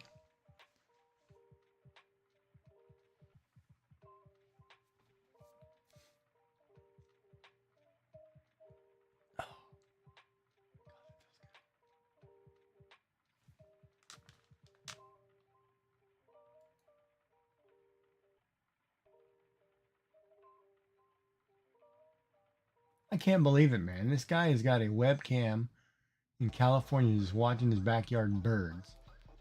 And he's got 105 viewers, more than me.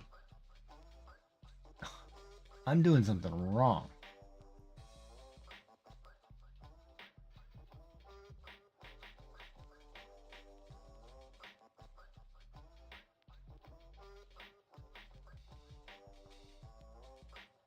Jesus.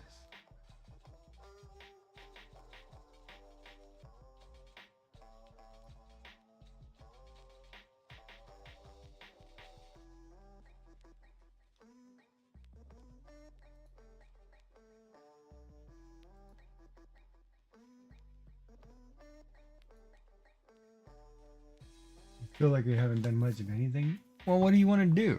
Like, what are you talking about? you're trying to recover from being sick, so you're not going to do a whole lot while you're sick. You got to change the perspective, the way you look at things. Right? That's the whole point of happy.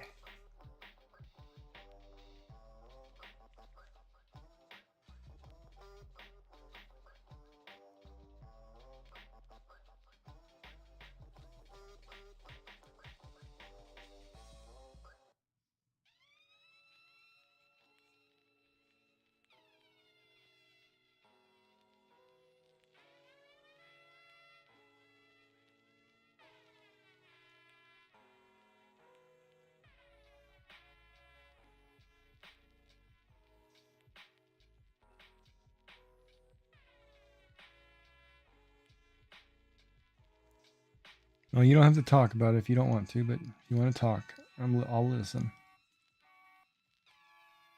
If you don't want to type it in chat, you can type it in Discord. I'll read it.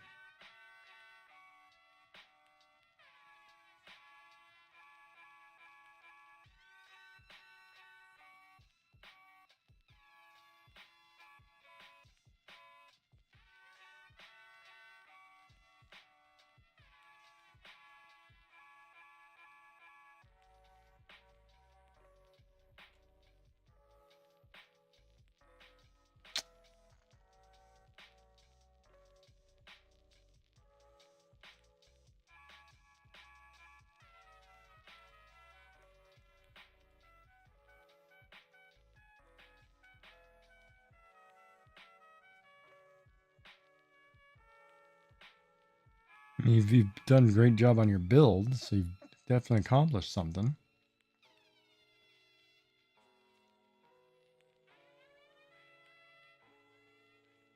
No worries.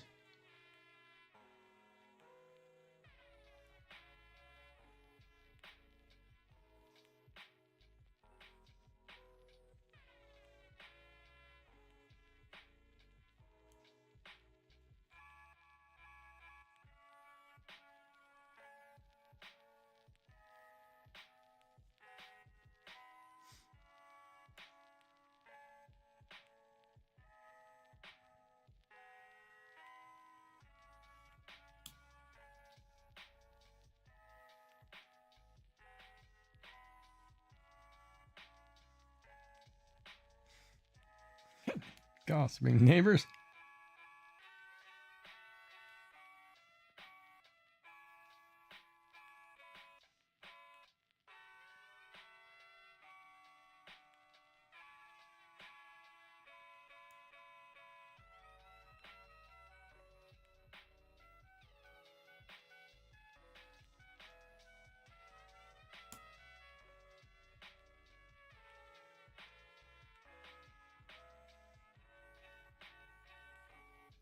Yeah, but what like, are you talking something seriously? Like what are you talking about? I mean, because maybe you're setting the goal too high.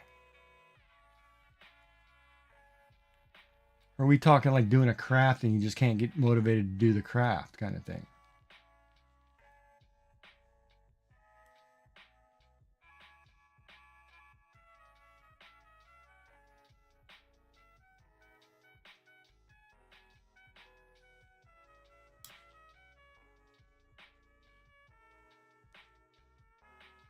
Right, but you're sick right now, right?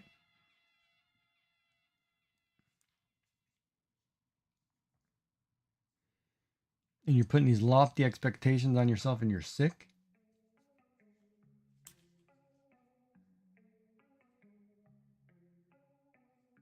You're not going to do a lot of things when you're sick.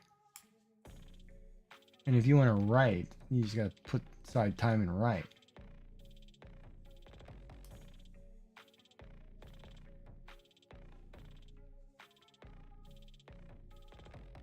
I mean, you can write right now just listening to my stream. If that's what you're worried about. Just write.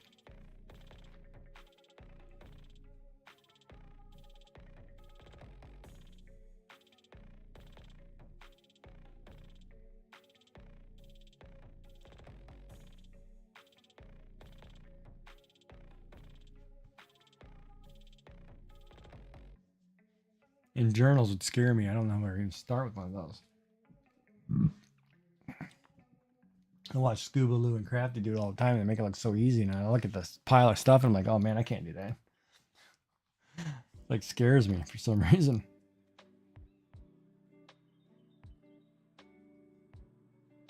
My wife probably could have done that, could do that in her sleep. She made beautiful cards and things. She was very crafty. Me, on the other hand, not so much.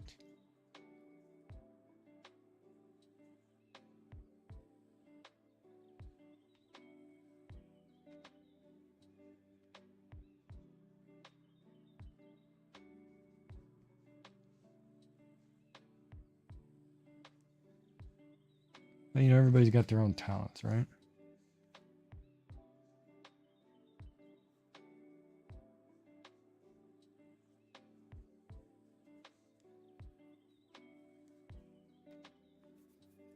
Jack of all trades, master none.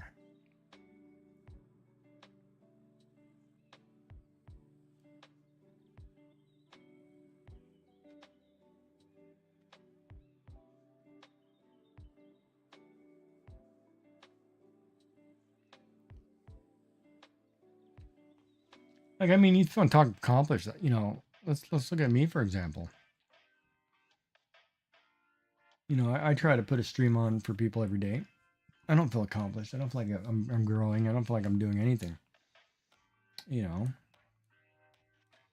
feel like I'm dead in the water.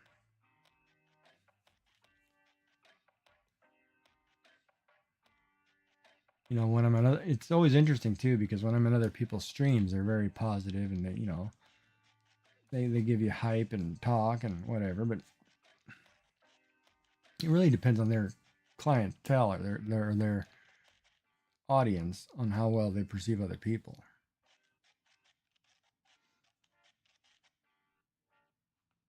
Yeah, you got to make time for your stuff. You're spending too much time modding, do something else. You know, get rid of the things that stress you out, right?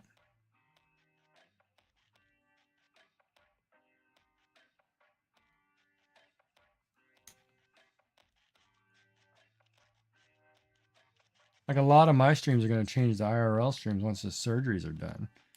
And I can get back to walking and try to get back to trying to be a normal human being.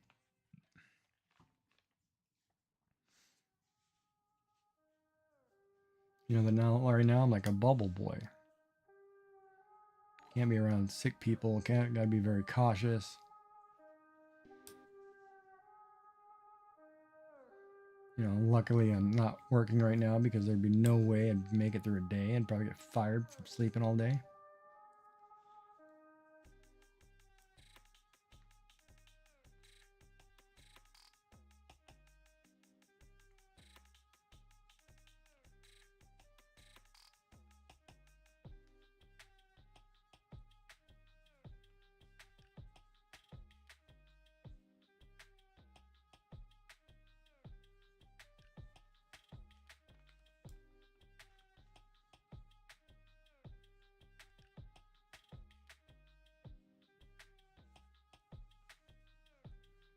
Oh, hell, I don't feel accomplished half the time.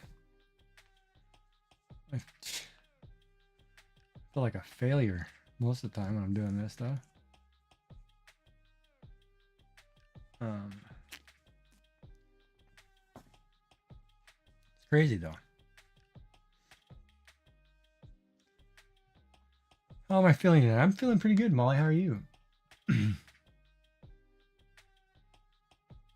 Oh, thank you for the subscription too.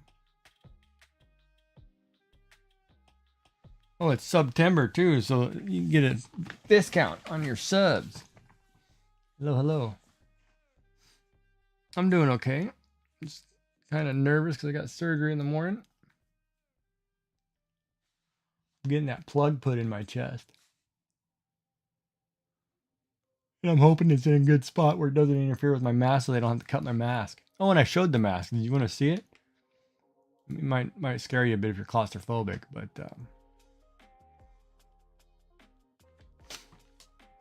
oh no, they scheduled surgery to put the port in. Good thing they called me this morning because I was totally screwed up on dates. So this is where they take that thin piece of plastic with holes in it, get it wet, stretch it over your face, and then lock you to a table. So that's what that looks like.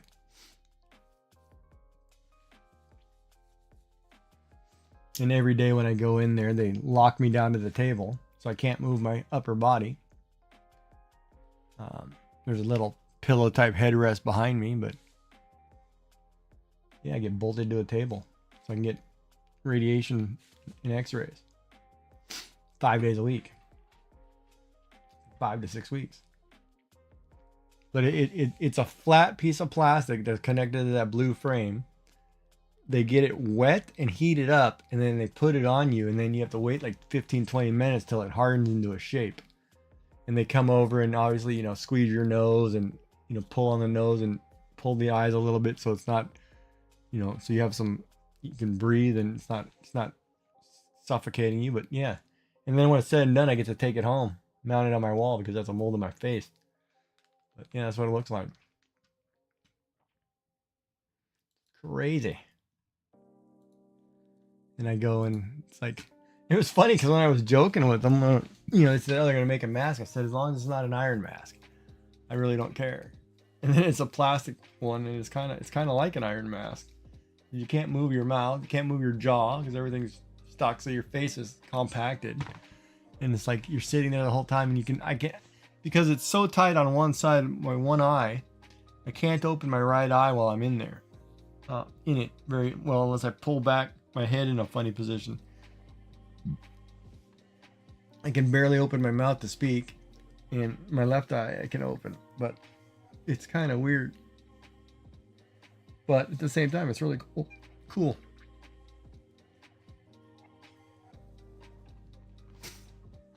Well, they made it big. Usually they just do the head, but they left it to the shoulders, so it locks me, because you have to take your arms down, and you know, I guess it depends on where your cancer is.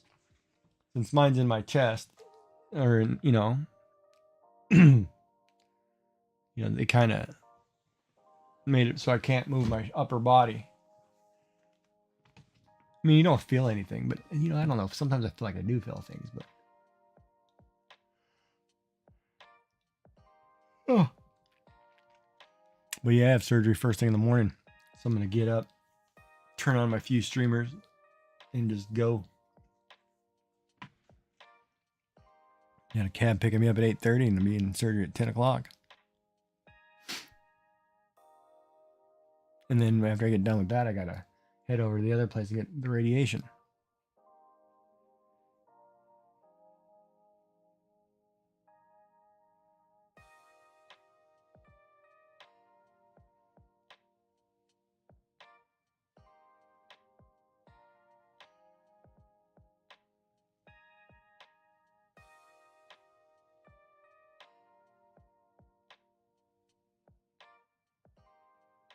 Yeah, the surgery is very basic. It's basically a local. I think they're giving me a local, freezing the area, and basically they're cutting a hole in it and putting an object in my chest, probably no bigger than this, you know, like a coin.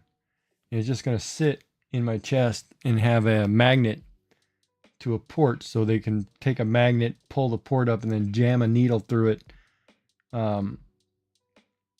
because it's already going right into my artery or my main aorta or whatever, kind of like the other one. But they've got this machine that pulls it up, and then when they go to puncture it, they puncture through the skin, and it goes right into this port that's in there, and then they just do the chemo right through your chest.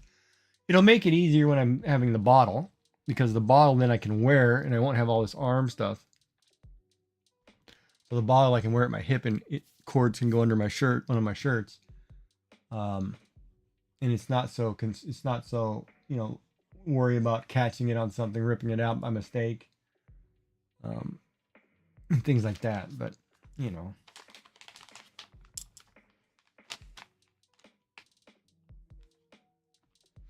But yeah, they're going to do radiation after surgery.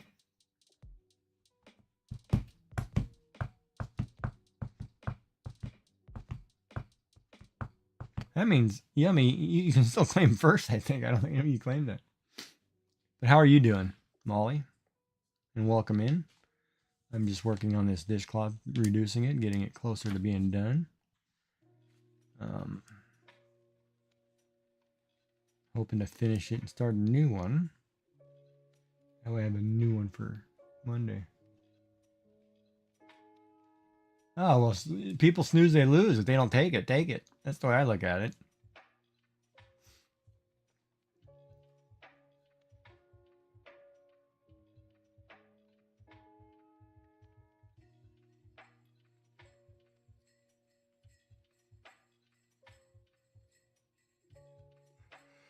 You're getting ready for Disney, though, aren't you?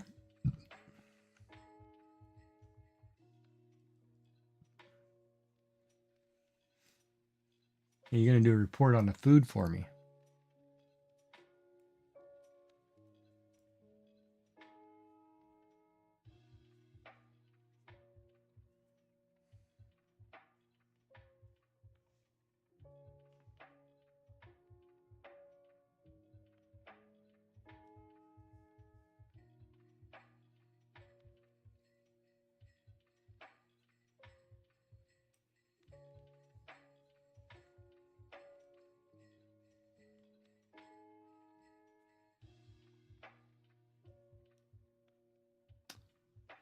Come on.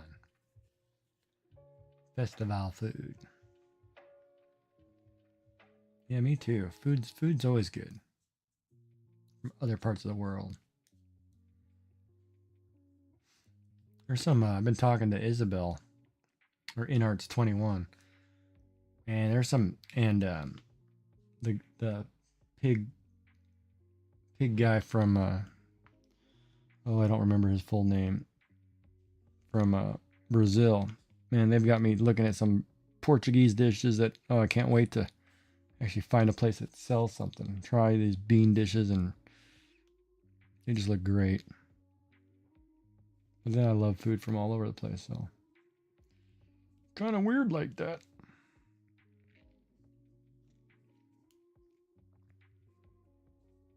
I like to eat. That's what makes it really hard with this illness I have. I like to eat, and I can't. And so that kind of bums me out at times. That does. Like my roommate, he gets whatever when we order out. He'll order whatever. But man, I could sit there. Like I've been trying to eat, being back to eating at the table, because I've been eating in my office because I didn't want to, close to the bathroom because I was always sick. So I'm trying to get back to eating there.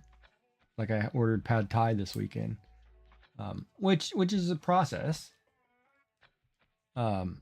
Because I can't have the deep fried tofu. So like I couldn't have any of the meat, so I ordered tofu, but I can't have it deep fried, so I had to have it regular. Which they lightly toasted it so it wasn't fried, because the deep fried part I may not be able to break it up small enough. But I had pad thai, and of course I can't eat the long onion shoots.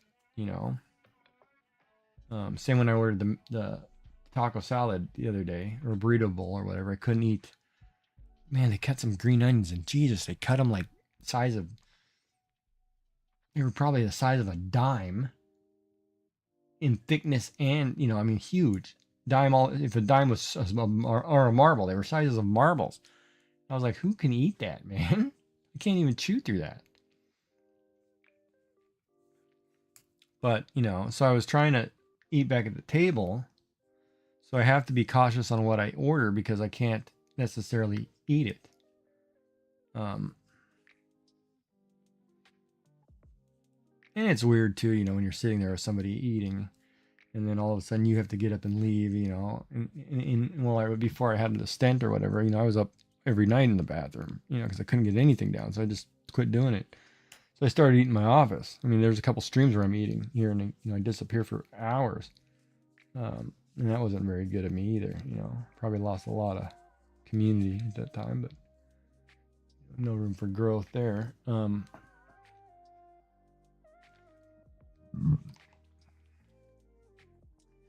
But now I'm trying to get back to some sense of normalcy. So I'll order things that I can eat, or I think that I can eat. Just depends on how it's cooked. I gotta be very cautious. Is it tough being around food you can't have? Yes. No, yes and no. Because I'm one of those guys. I'm stubborn as hell when it comes to certain things. Like even with like this diabetes, it was like, if you do this, you're a goner. And I was like, okay, well, I'm not gonna do that.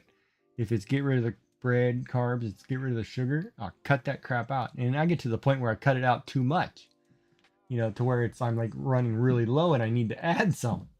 But I'm one of those guys, if don't ever tell me I can't do something because I'm gonna prove you wrong.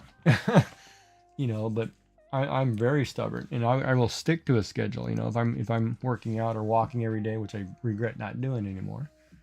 But yeah, being around certain foods are tough because like the commercials, like you see a Taco Bell box or something, like, oh man, God, how I would love to have that burrito or that taco. But I'm looking at it like, say for example, we look at a burrito. I'm looking in there, I can eat the refried beans, I can probably eat the rice, I can't have the cheese, I can have the sour cream, I can't really eat the lettuce the shape it's in, I can't have the tomatoes, I can try, but you start going through and saying, okay, let me take everything out, and it kind of kills the mood of, well, I'm having a burrito. Like a taco's a taco. I just want a taco. I want the shell. It can't do it. So it's one of those. Even a pizza, watching like a pizza commercial. Oh my God, Domino's and Pizza Hut commercials are killing me because they're looking so good, and Little Caesars too. They look really good, but I'm like, I can't have them. And that part's hard.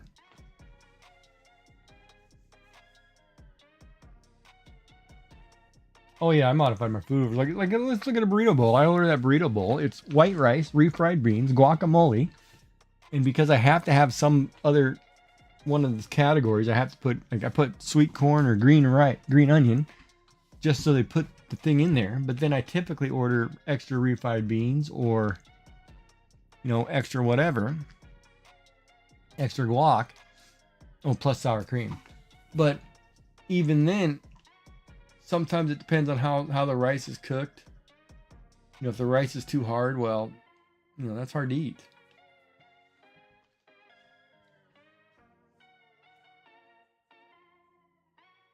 Right? But yeah, you got to modify your order and you got to do all kinds of weird things.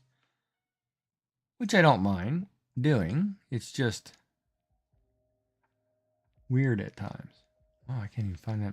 Oh, okay, I see. Oh, that's what that looks like. That actually looks really clean. Maybe I should pearl this whole side.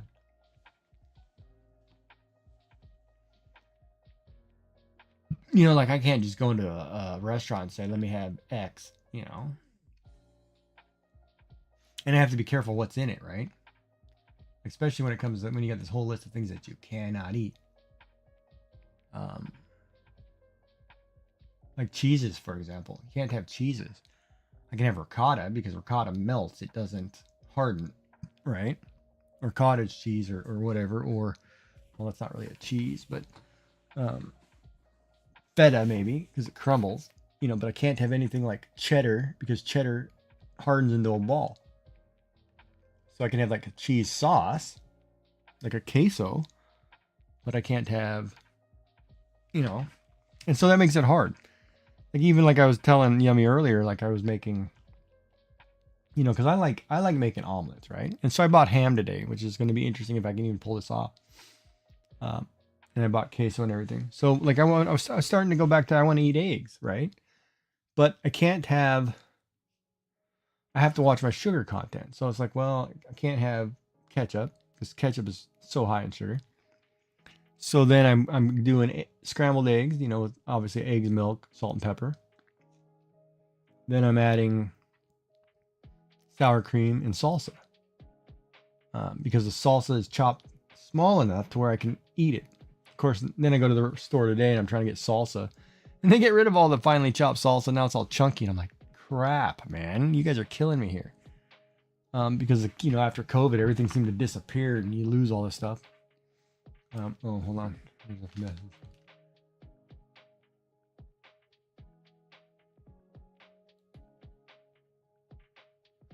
All right, let me let the 30 see it. I do understand. I want pizza so much right now, but know that most are very fatty and spice will hurt my stomach. But see, here's the funny part, okay, with pizza.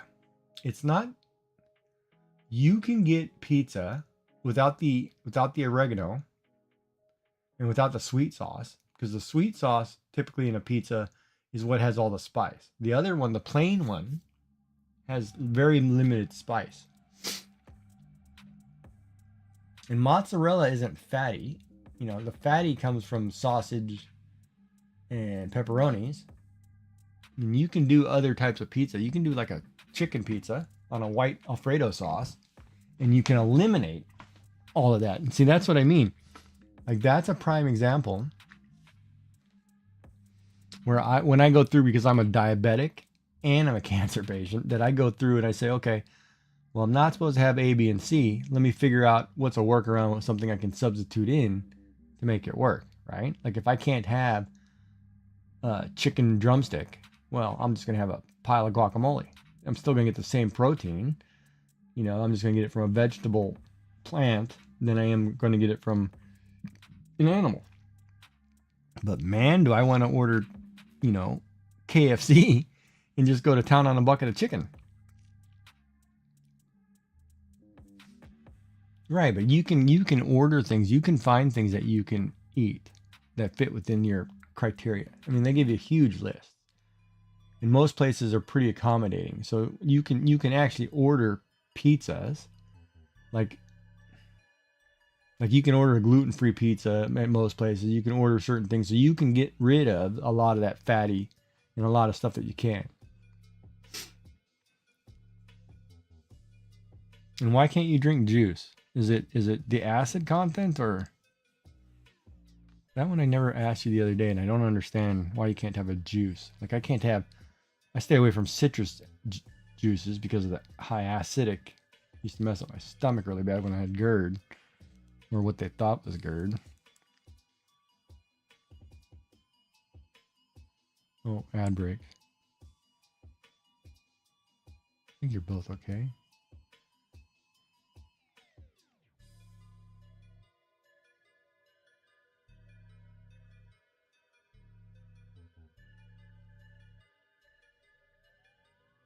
Yeah, but you can get sugar-free juices.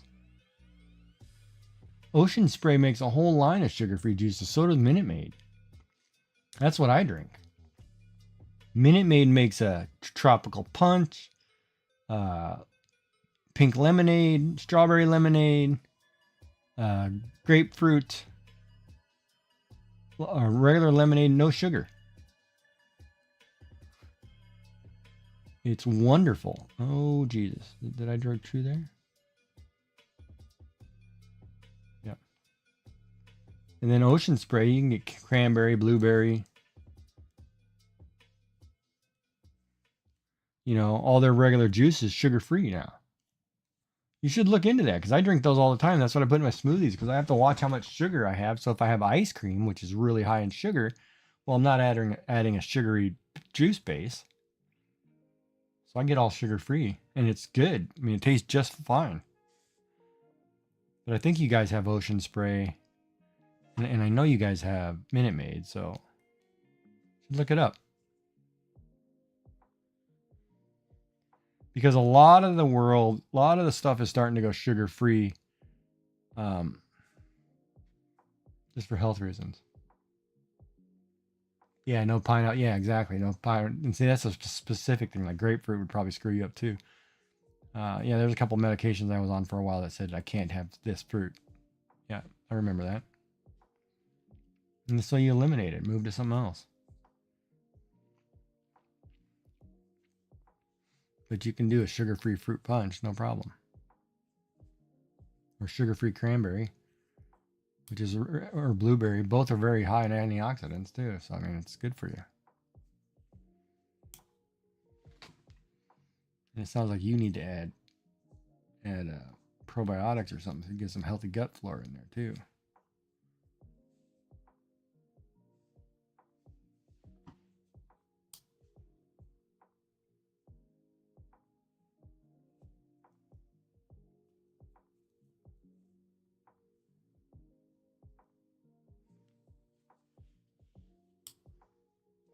But yeah, so like I've been, I kind of changed up some of my stuff, right? Like I've been drinking a lot more orange pico tea lately. With a little bit of milk. I haven't had coffee in ages. Um, and even a tea, I make a tea and I only have like a quarter of a cup of a 10-ounce cup. And that's plenty for me. I just need the taste, right? Um, orange pico is great. I just bought a new box, and I bought a new box of green tea and lemon too. Um, and I've been adding honey to my teas and different things. I've been adding different powders and, well, not to my tea, but well, when I was doing that kale smoothie, I was, but I have to be careful now with the antioxidants because I can't have certain antioxidants because it might interfere with radiation. But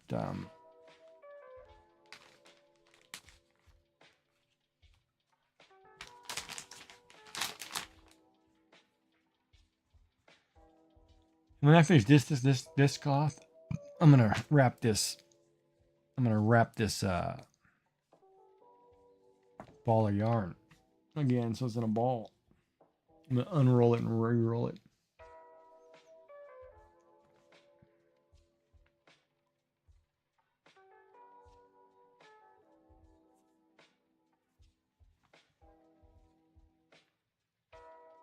Yeah, I use a little orange pico. It's a titch of milk. First of all, my milk's lactose free, but still milk.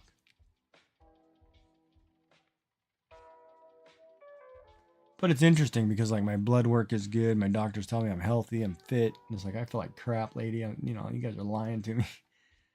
But if it works, man. I'll just keep doing what I'm doing. All right. Yummy will be back.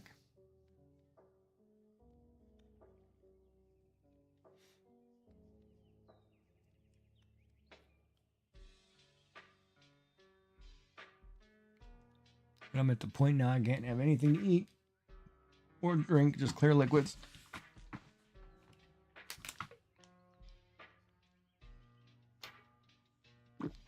Yeah, this tea is clear. Clear enough.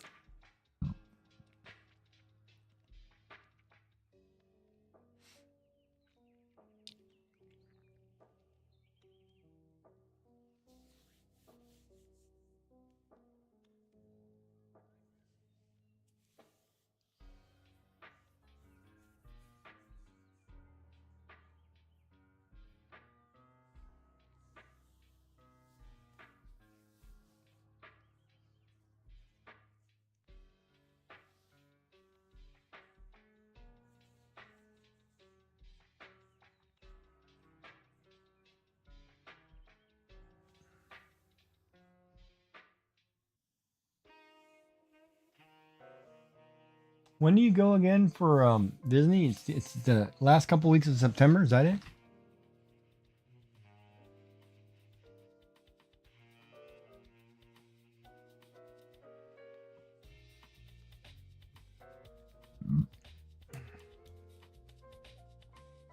Oh, you're going for a week. Okay. It's funny. I didn't even read that you misspelled it till you typed in the correction. Oh, I knew what you were trying to say.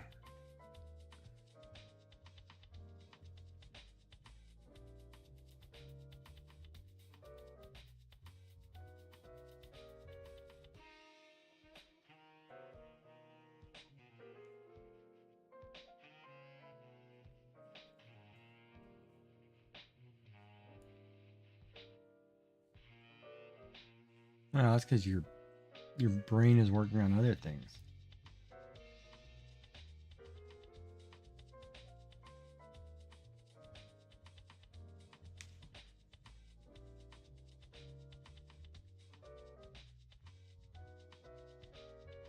I gotta go get a darning needle.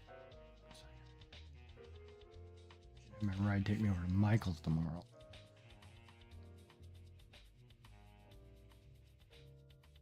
I know I have 100 of them around here somewhere, but I should clean my house.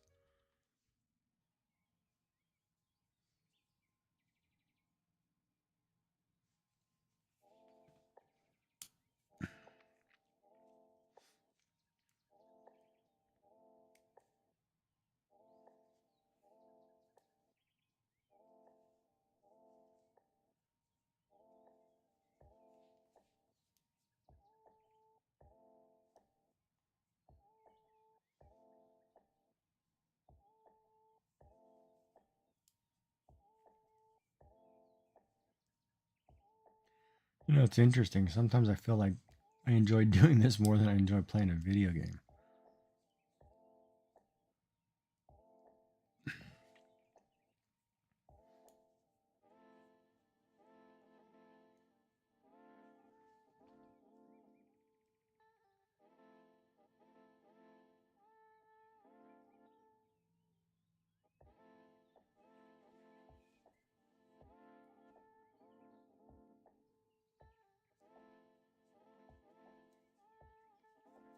I need them to add more content that fills the mystery so I can get back to it. I don't want to start over because I didn't have any fall events or any winter events. Like, I don't want to finish the 2 seasons and then like put out the events and like, oh, I could have finished just the first year, you know, that kind of thing.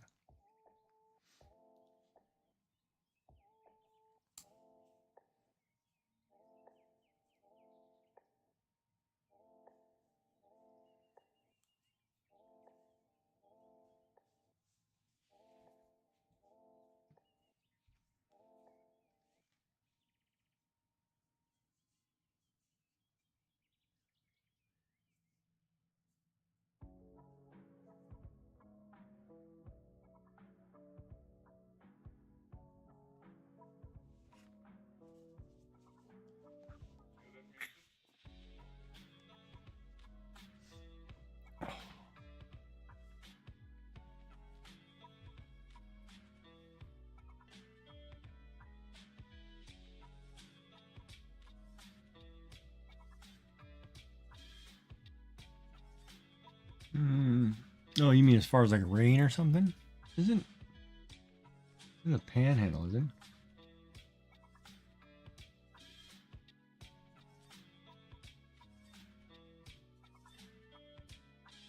Oh, you're thinking big storms. Okay.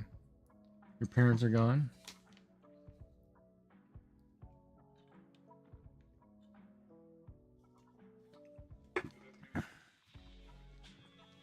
Oh, she's throwing big parties. The parents are gone. I remember those days.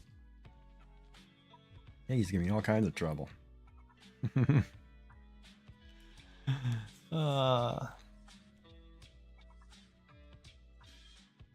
remember my parents were gone. I came home from the military, and my brothers were throwing a party, and I was like, "Oh, you idiots!" They were both in high school. One was a senior at the time. One was a sophomore. And man, the crap kids do to get in trouble. I was like, "Oh, come on!" Half the time, I just try to stay up in my room, but then you'd always get random people walk in, and I'm like, "Nah, man, take that somewhere else. You're not coming up here. Take that crap somewhere else."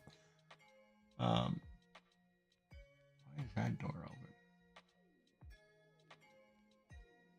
Oh, and then one guy fell down and went right through the railing. I was like, "Yeah, you guys are dead. You better clean this place up." So dead when they come home. And then of course I'm the one who gets in trouble, right? And I was like, "No, not because I'm the oldest. You guys are getting sold out. You did it. You fix it."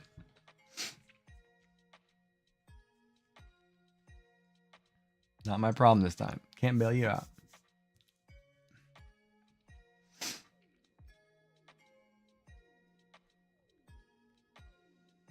Oh, but I miss parties, man. Those are great days. You had friends and stuff and got to hang out. Of course, that's one reason part of me wants to move to California because all my friends are there. You know, even if it's just sitting around watching football together, hanging out, talking. It's kind of a different scenario. Here, it's kind of I'm on my own.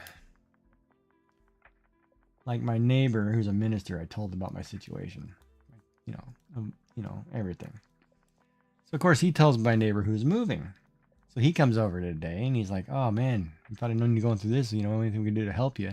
But I'm only here for 2 more weeks." I said, "No, thanks. You know, that's you offered. That's plenty, man. That's great." But I was like, "Jesus, you guys are telling my business all around the street." I'm like, "Great, the gossip." Yeah, I probably will in a few years. The California's expensive. And see, I had that discussion with my mother too. It's like they don't care where I move as long as it's back in the States, because they seem to think that I'm not getting coverage here. And I'm like, no, healthcare is pretty good here. You know, I'm okay. I don't pay. You know, it works fine. Everything I've had treated good. You know, our dollar might be a little lower, whatever. Who cares? But it's one of those. You know, you got to weigh your pros and cons, right? I'm a single old person or semi-young person or whatever you want to call it. You know, people are people. Do I want to put up with the millions of people in California? Expensive, you know, everything. But then I have the convenience of being able to have everything, you know, like all your restaurants, eateries, whatever. You know, or do I stay where I'm at and, you know, enjoy the slower life? Which I enjoy, but you know, it's hard when I haven't got over the past and I'm not moving forward in that area. Like, you know, it's hard to do it alone. I guess is the hard part. You know, had I had more friends, I mean, I've got a couple ladies really helping me out through this. You know, without them, I don't know what I would do because I would be totally lost. And even if it's just come over, have tea, you know, and we'll just talk for an hour, you know, it really helps me get my head right. Because I didn't have that when, you know, when my wife passed. It was kind of you're on your own. And your mind plays really weird tricks on you. So.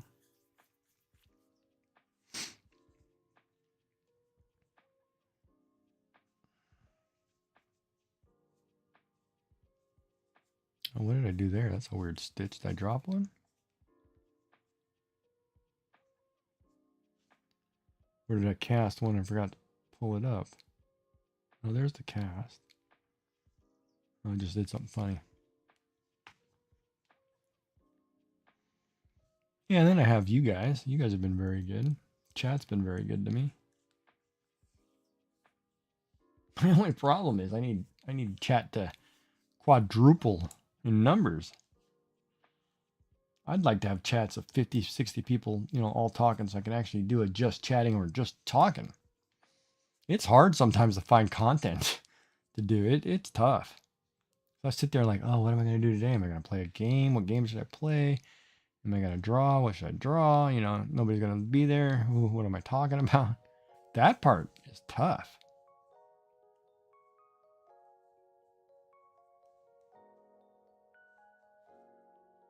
But yeah, I've been pretty good with this medical. I've had a lot of help, a lot of friends, a lot of people give me support.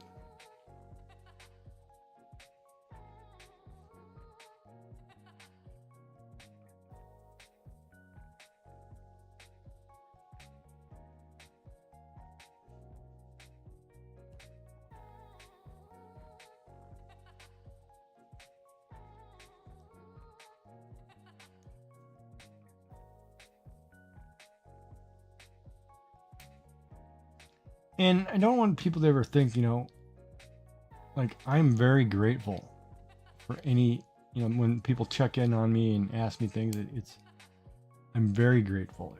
It means a lot to me.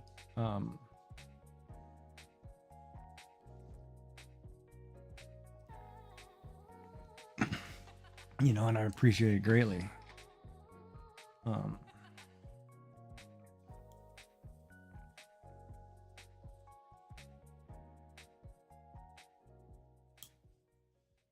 And even if it's just to call me and tell me hello and, you know, hey, how are you doing? You're hanging in there, you know, you eating. You just ask me basic things, right? You know, just even if those are blanket statements and it's veiled, you know, where it's, you know, there's nothing going to come up from it anyway, but you're just asking. Just the thought alone is great, right? I mean, I have people who offer whatever, but then, you know, they offer, but they'll never do anything for you. And it's one of those, you know, you got to just deal with that, right? But at the same time, just being able to sit and talk sometimes is great. Oh man, I'm getting tired. This is not going to finish tonight. Get up in a few hours.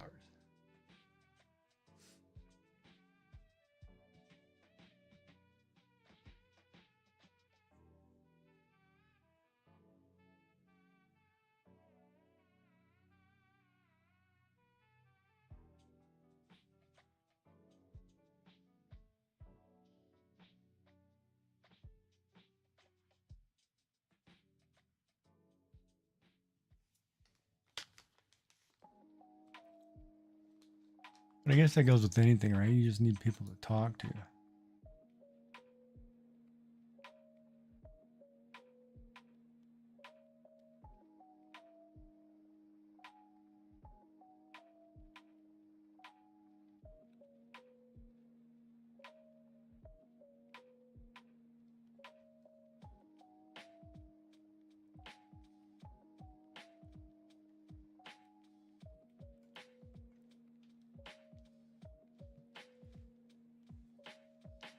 Yeah, I hope so.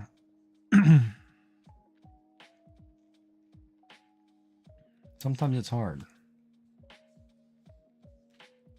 Hard to put on a steely exterior when you're a big softy. Could be the medication talking too, but who knows?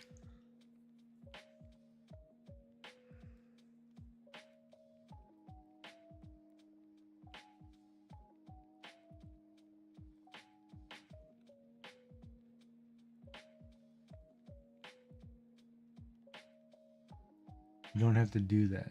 Do what? I think I lost something there. Oh, that's the way Giggy is. Giggy's, you know, that's a man thing. I don't cry.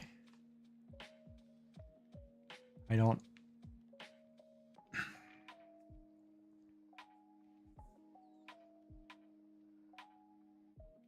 Yeah, that one's kind of tough.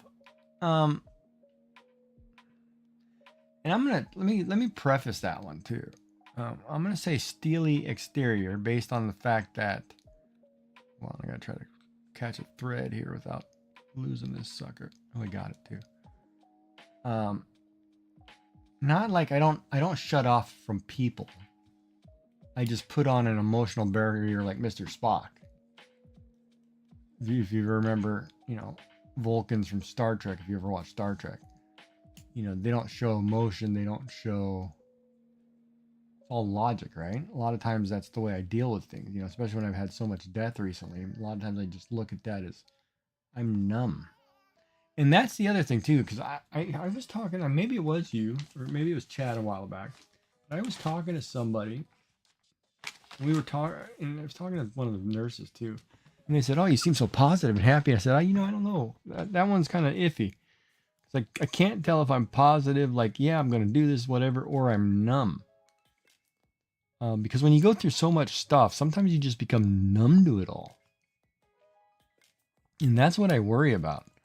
Like, I worry that I'm actually not as positive as I think I am, but I'm just numb to it. So everything else is just kind of, and I don't, you know, and that's kind of a bad thing, right?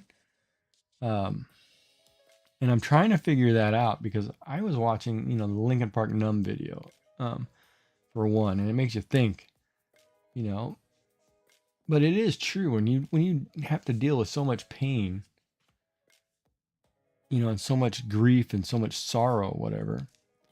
Sometimes your body does like a PTSD thing, and you just become numb to it, right? And that's like, and then, you know, it's like the Johnny Cash line in the song "Hurt" that Trent Reznor wrote, you know, where he says, "I hurt myself today just to see if I could still feel pain." And it's kind of like,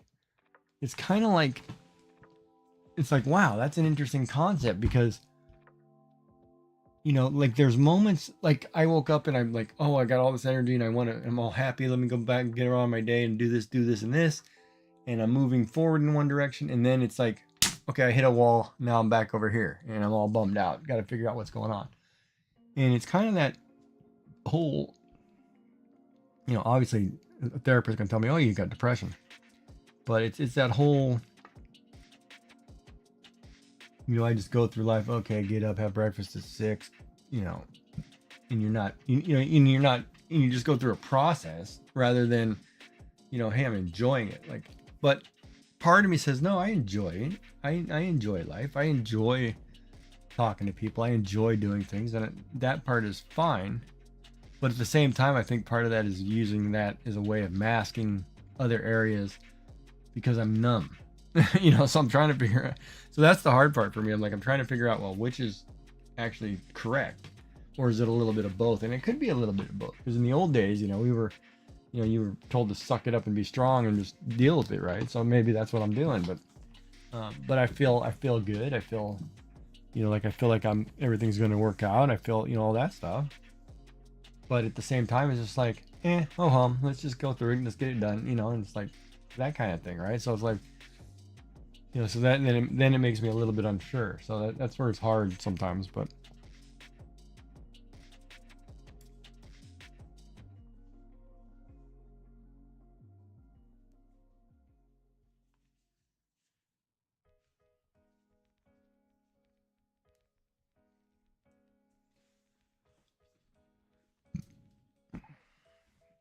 But you know, like my friends and everybody says, "Oh, you look good. You know, your face is filling back in. You look like your complexion is good. I'm not gray anymore. You know, I've got life back in me. You know, and which makes me feel good. You know,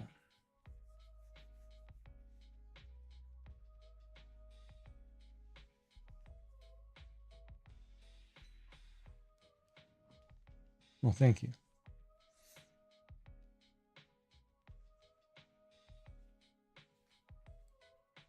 So when you compared to your grandmother, thanks a lot. I'm just I'm teasing. Um, my grandmother didn't. I remember that comment. Jeez. Oh, Molly, to do with you. But yeah, but I feel better. And then I feel at times I don't. It was like the weirdest thing. I sleep the random man. This sleeping thing, because I went to the hospital on Thursday and I was there, you know, whatever. Like today, it totally pissed me off. I was all excited doing some work. You know, I brought my laundry basket up. I folded it. You know, I was like, oh, sitting on the bed. I'm like, okay, let me just lay back against this pillow for a minute.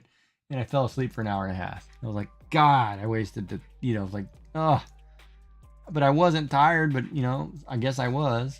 That scares me, you know, because so I told him today, I said, well, this is random. I'm just going to sleep all the time. Like, if you would have asked me on Friday, I swear I felt like I slept like 18 hours, man. And I was like, that can't be normal. You can't tell me that somebody sleeps that long and that's normal. Like I slept 5 hours when I came home from the hospital. I was up for a couple and said, oh, I'm never going to be able to go to bed. I laid down and watched TV and I was out all night. I was like, something is wrong when he can pull that off.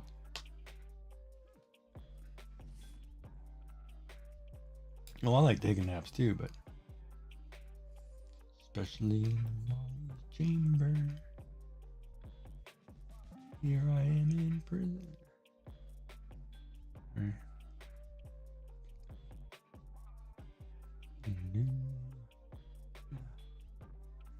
Whack for my daddy, oh. For my dad. There's whiskey in the jar.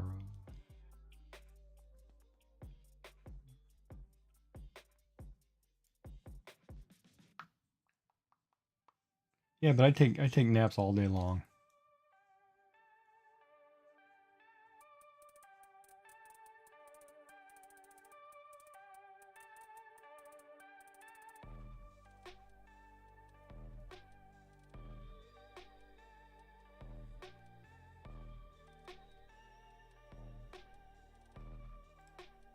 All right, we're getting down to. I'll finish this tomorrow night. I need 1, 2, 3, 4, 5. I got 11 left. So okay, so we're getting there.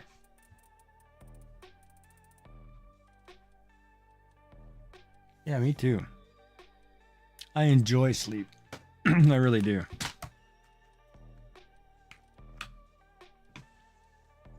Sleeping is fun.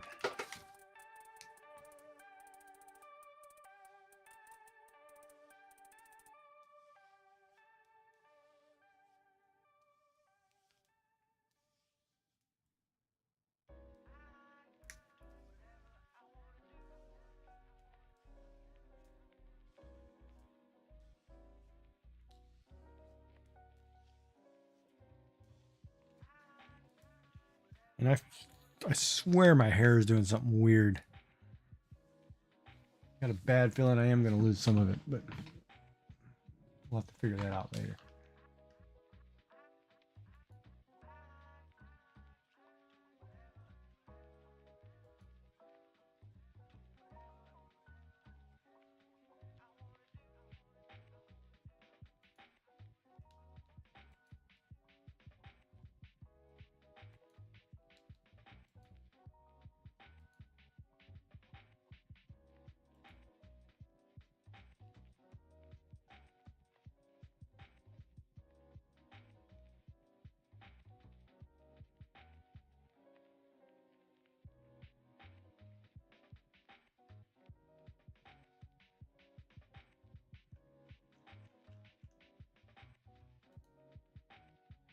Ad break. All right, wait a minute.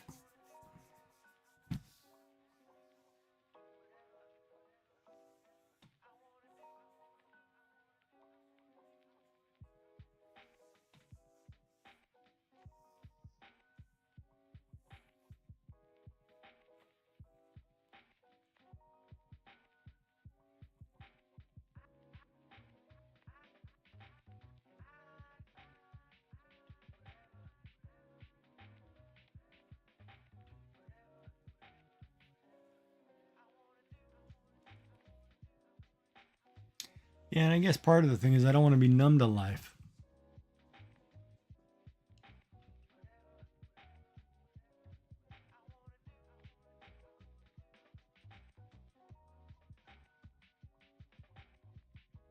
And I seem to be fine when I talk to like the nurses. Like I seem to be functioning normally, so that's always good.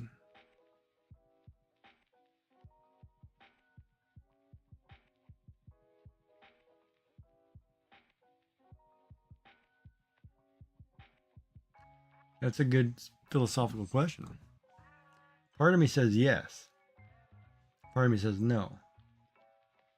You can be numb to certain things. Like death, for example. I've had so much of it, so to me, it just, whatever. I'm just kind of, anytime that concept comes up, I just shut off. Versus,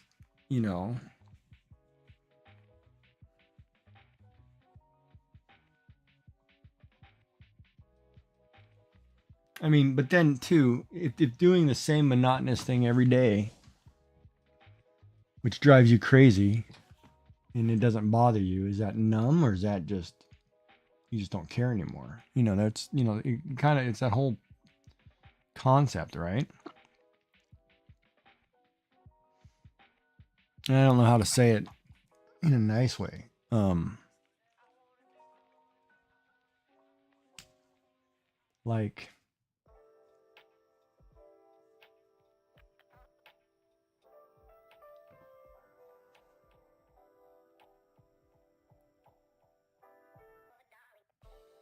Like today, the universities are all back in. I live in a university town, so there's like 4 universities locally. So driving to the hospital, you get to see, your eyes get woken up by things that you haven't seen all year, because some people wear some of the craziest crap, and then you're like, oh, okay, that's what we're wearing this year for school. And which at the same time, when you see attractive people, obviously that's exciting to you, but it's also not, right? Depending on your social status or relationship status. But like both my wife and I, we were both, we were, I don't know, in loving, committed relationships. We never thought of, like, we could look at an attractive person, say, oh, they're attractive, but it wouldn't stir emotions. That kind of thing, right? Because when you truly, like, even like you look at Bob and his wife, right? Like, you get to a point when you're with the right person and you just don't even think about stuff like that. And today it was different, because I get to see all this new stuff, and it was like, oh, crazy.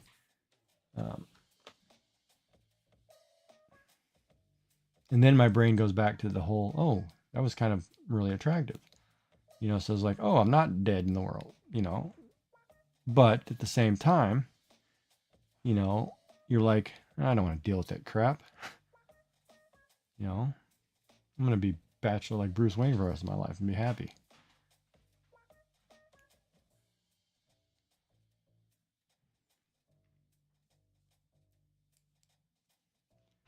But, so it's kind of interesting because I don't know. Like, I feel like you can be numb to certain things. But I'm not to the point where I'm sheltering myself away where I'm not talking to people. Like if somebody comes up and talks to me, you know, I'm social. I'm still doing the things that you're supposed to in social settings and norms. So that part of me feels like, okay, I'm doing something right. If that makes any sense.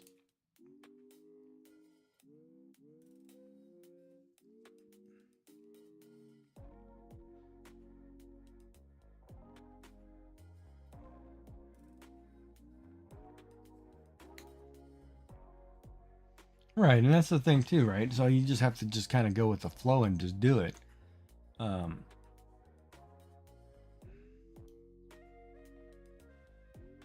And it is. You just got to keep your head above water, right? You never want to feel like you're drowning. And I feel like I'm doing that just fine.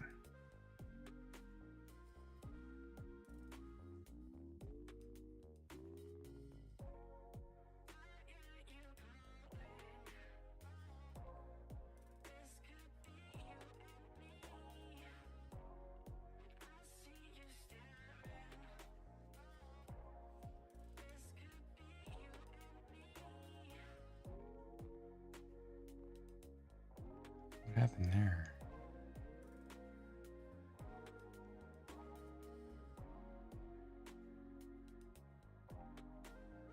Wait a minute. Let me back that up. There we go.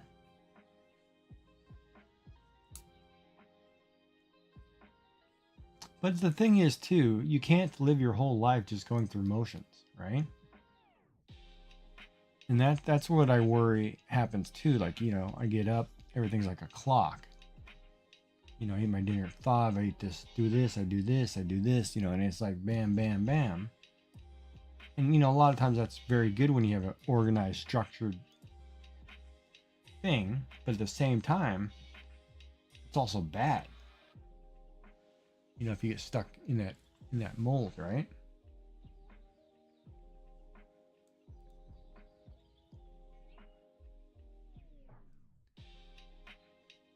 Am I not downsizing or what?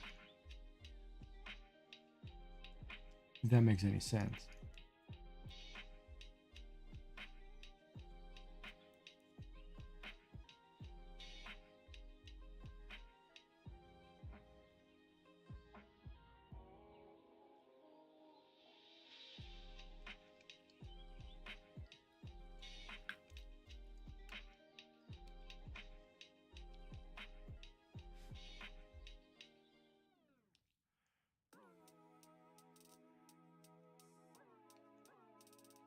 Probably should call it a night here pretty soon.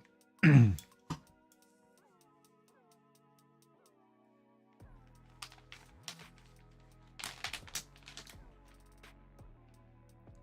think everybody's getting tired.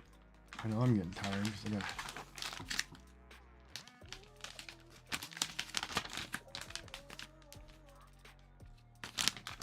maybe I'll finish this one at the hospital tomorrow while I'm waiting on recovery.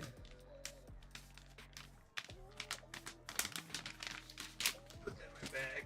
Let's go with the other stuff. Just gotta remember to take my medicine in the morning. Oh no, that's fine. You can fade. It's probably late. I have to get going anyway because I gotta get up in 6 hours. So I should probably get going and get some sleep. But then I'll be back tomorrow, hopefully. After my nap. With a new plug in my chest. A couple Tums though, before I get acid reflux all night.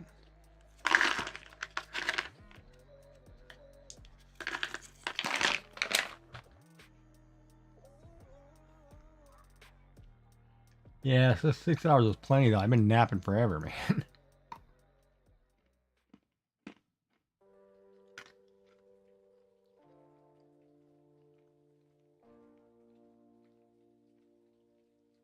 And then I'll be under sedation for an hour, so I'll be sleeping.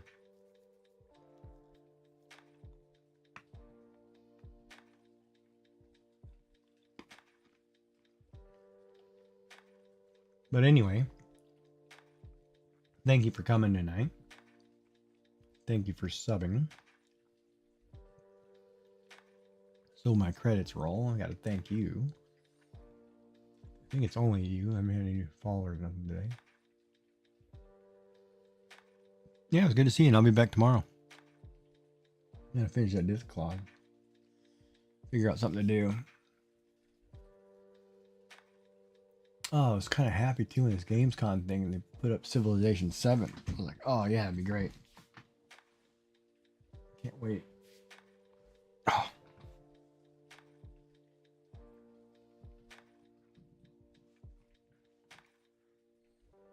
Oh man, I can't eat anything either, but shoot. Okay.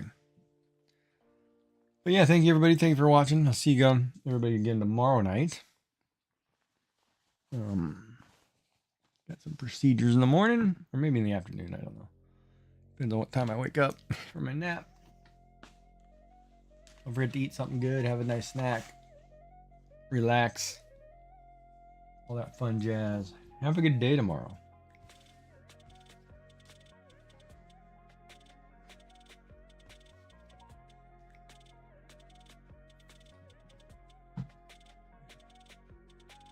All right, everybody. Have a good night, and we'll see you again tomorrow. Now, where's my button? Oh, there it is. Yeah, me too. Oh, it should be fine. It's just a quick incision. Put something in. That part seems easy.